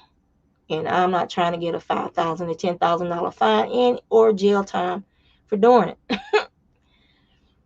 So, like if I have a friend, one of her palms got sick, and so she, at his last grooming session, she saved all his and Pomeranian fur. Oh my freaking god! It is as soft as alpaca. It was the softest dog fur I've ever touched. But it is dog fur, and if you look at it wrong and get it wet, it will felt like nobody's business. So you got to spin it dry and then wash the yarn. Dog fur and cat fur have smells because of their saliva and the enzymes in their saliva and dirt and what's the other word I'm looking for? I can't think of it right now. That's why it has a scent. But once you wash it and get all that those impurities off the fur, you can't you won't know if it's dog fur or alpaca fur or cat fur or sheep's wool. You wouldn't know unless you're the person who actually prepared it and cleaned it.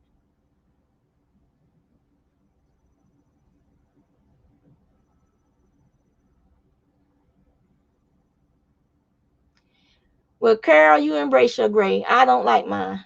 I mean, and everybody says it's a pretty silvery gray and they like it, but I'm not ready to be gray, 100% gray yet.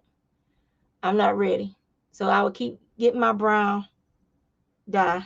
It's brownish, it's a brownish red, which is close to my natural hair color. I will keep getting it until I'm ready to be gray, whenever that day comes. But that's the only product. That's the only product other than moisturizer, um, hair product. That's the only thing I put in my hair is dye now.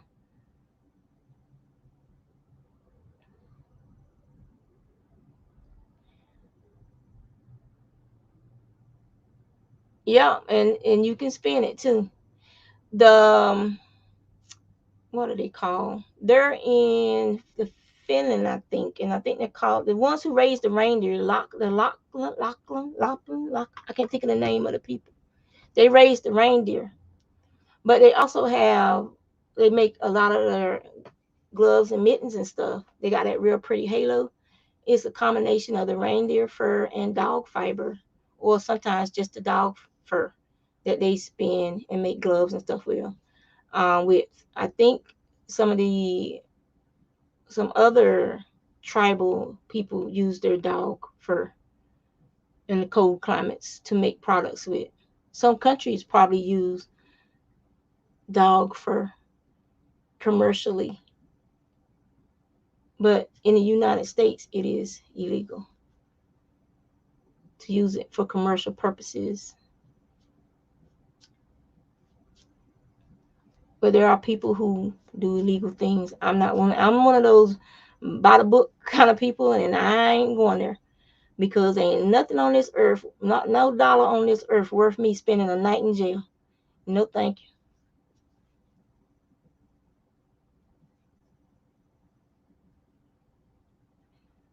Ah, have you ever thought about donating that pretty gray hair for those cancer wigs? There might be some women who were gray that would love a wig that's human hair and gray hair.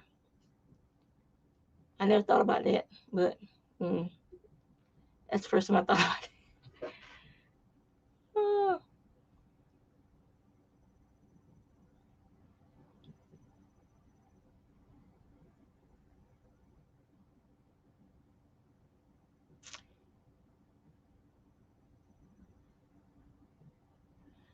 So what kind of trouble you up to, Sunita? And I still love your haircut. It is so freaking cute. And you don't look old enough to have no grown. I thought you said something about your son was getting his house. You don't look old enough to have no son that old.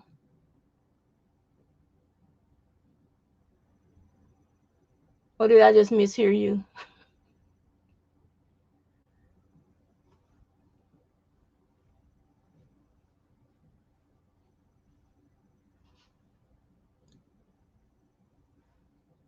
I think my coffee has cooled off enough.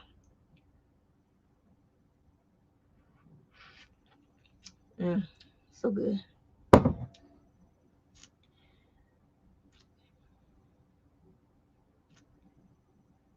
When I go to people's houses and stuff, and they say, "Well, how do you want your coffee?" I said, "The same color as my skin and just as sweet."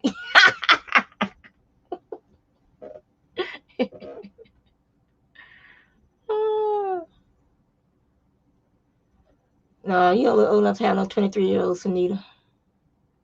Even if you had him at 17.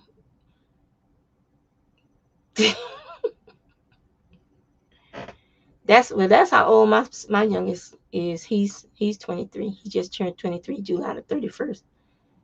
So my baby.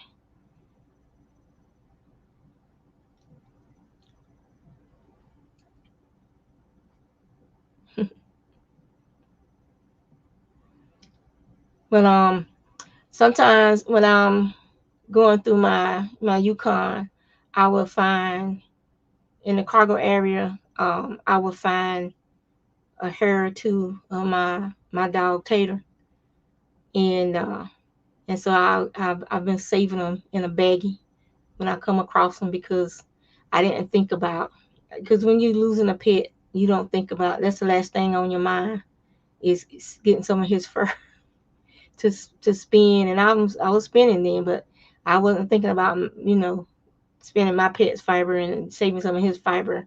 It was weird. And yeah, I have his paw print thing though, and if I ever find some enough hairs out of the back of the truck, and then I'll just make me like a little thread, and then I'll just tie it to his paw print thing. I put a loop on, put a hanging loop on it or something. But I think it's been almost 5 years now. Luna's 3. So yeah, I think it's been almost 5 years since Tater had to be put down. And our cat, she's 9 years old. And so when she's gone, we won't have any more fur babies, because we want to be able to go and do stuff. And once my daughter and them move out, and then they take their 3, they have 2 cats and a dog, so they take their 3 fur babies with them. And there'll be no more fur babies in the house, and I can get my house the way I want. So,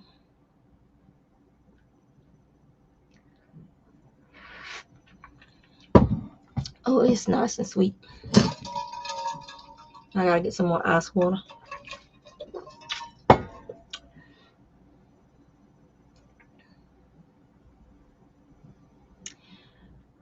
My oldest girl, let me see, was 89. She was born in 89. How many years is that? May of 89.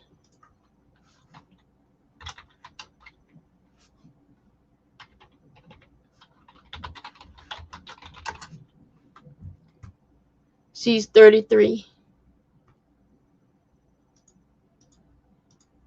She was born May the 18th of 89. And so then my second oldest, she was born May the 2nd of 92.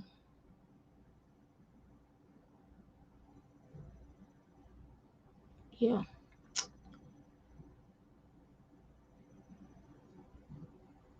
And then Marissa was born in 97.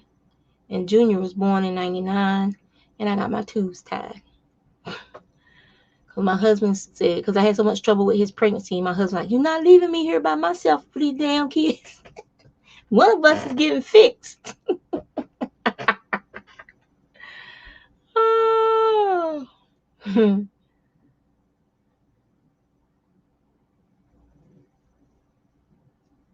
So I got fixed.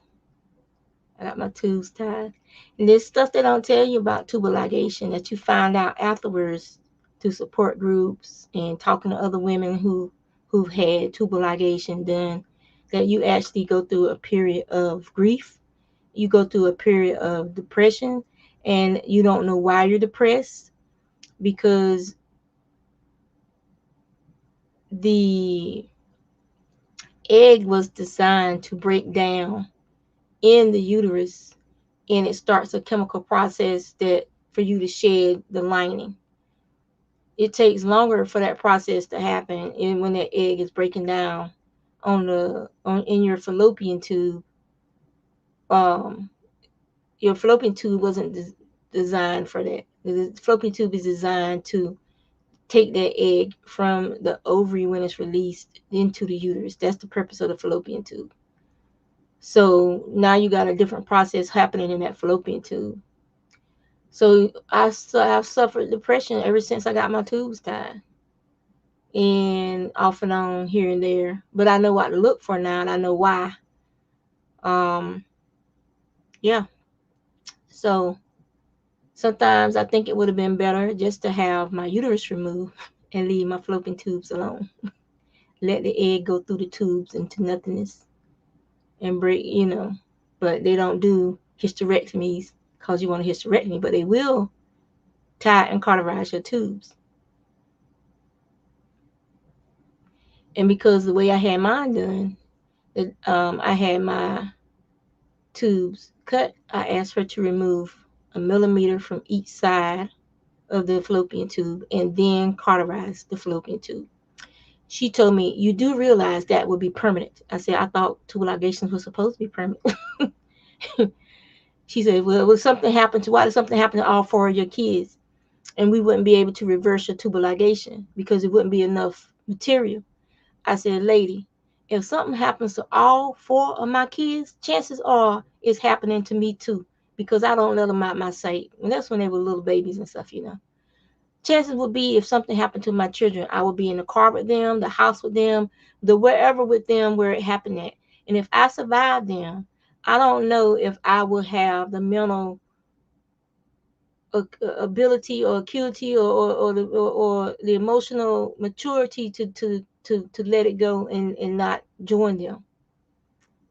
Um, I don't know that I would be able to do that then when they were little babies, little kids, versus now as an adult woman. If something happened to all four of my children, I wouldn't be far behind them. That's all I have to say about that. People say, "Well, you can adopt them, da da da da da." No, that's not my child. I gave birth to them kids.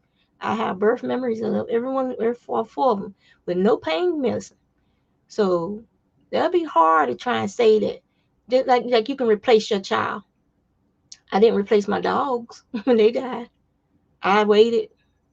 Even family members got me another dog because to them I wasn't me without having a dog as a pet.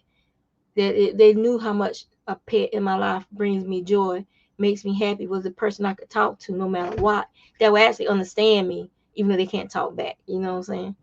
Because a lot of my family members did not understand me. They did not understand me. They were like, "I don't know what you're talking about." Mentality. They didn't want to understand me. They didn't understand me. And to this day, don't understand me. That I was an introvert. You want to go to the movies? Go right ahead. I'm perfectly fine sitting here with this book. And the book is better than the movie anyway.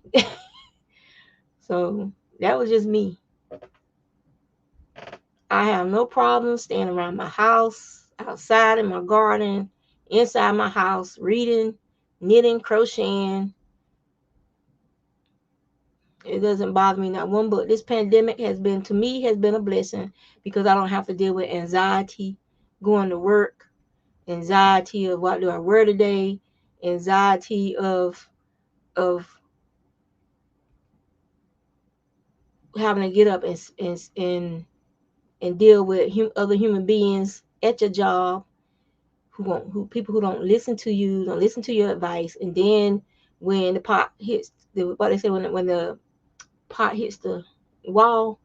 Oh, now they wish they had to listen to you. Now they should have listened to you. Now they should have tried what you told them to do because it worked. I don't have to deal with that because I'm in my house working from home, and I only have to show up for meetings on WebEx and Zoom, and I don't have to deal with people. Now, I miss meeting up with my Yarny people because they like-minded individuals. I miss going to our little group meetings and stuff because of the COVID. And the COVID here in Virginia, that new strand is going through here like wildfire. So I'm pretty much sticking close to home. But when me and my husband do go out, most of the time I have a mask on, unless they're seating people, tables away from each other and stuff like that. So we went out yesterday. I went to the Hobby Lobby and I went to El Taco Loco, which if you're ever in Virginia Beach and you get a chance to go to El Taco Loco, please go. I got the mango chicken salad and it was the bomb. It was amazing. The so good. My husband got the ribs and they were everything that it described it as in the menu.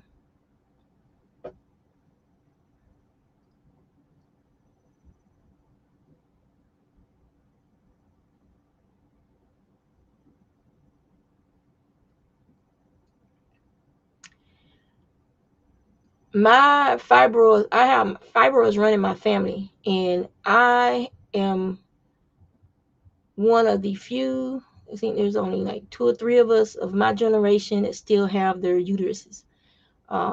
That's how my mama found out she was pregnant with my baby sister. She was getting ready to go into surgery to have her hysterectomy. Yeah, because her fibroids were horrible. They were huge and very painful for her. And she would, we're women here, she would bleed for weeks um, because of those fibroids.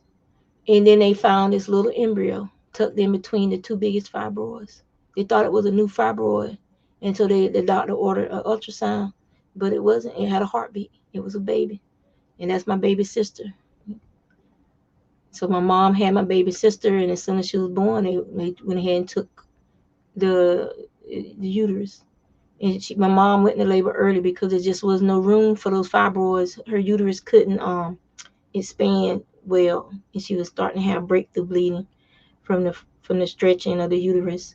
So as soon as my little sister got to a point where she was viable and they could deliver her safely, they went ahead and delivered her. I think she was almost 6 weeks early.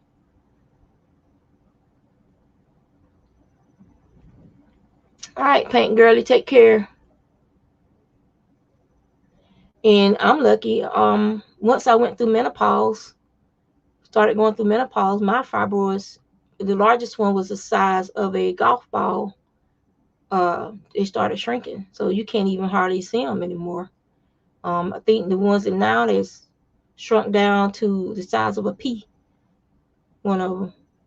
And so I'm one of the lucky ones as far as that's concerned. So no surgery required.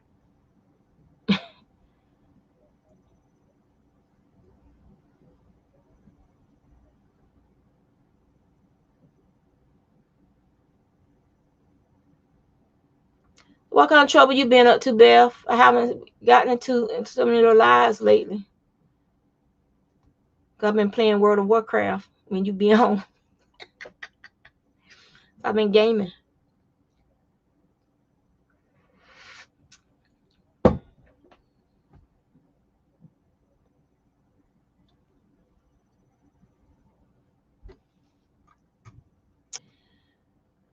It's already 9:30. I came up here to do a quick freaking haul video, and I've been up here talking my mouth off.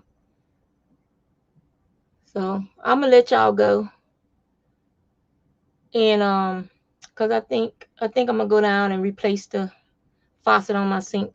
That's the other thing I do. A lot of cause I used to be an electronic technician when I was in the Navy before I crossed over to hospital corpsman. So I tinker a lot. So a lot of the household things that get repaired, I do that. So, but it's not a hard. Replacing a faucet is easy. Anybody could do it. It's really easy to do. Um, Plus, I used to hang out with my dad when he was working on houses and stuff, and he was a carpenter and shingles, carrying shingles up the ladder to him, building stuff. So, yeah, some stuff I don't remember, but I remember how to replace faucets. I remember how to put a new wax ring around the toilet seal. Lots of ungirly things I know how to do. So y'all take care. I'll talk to y'all later.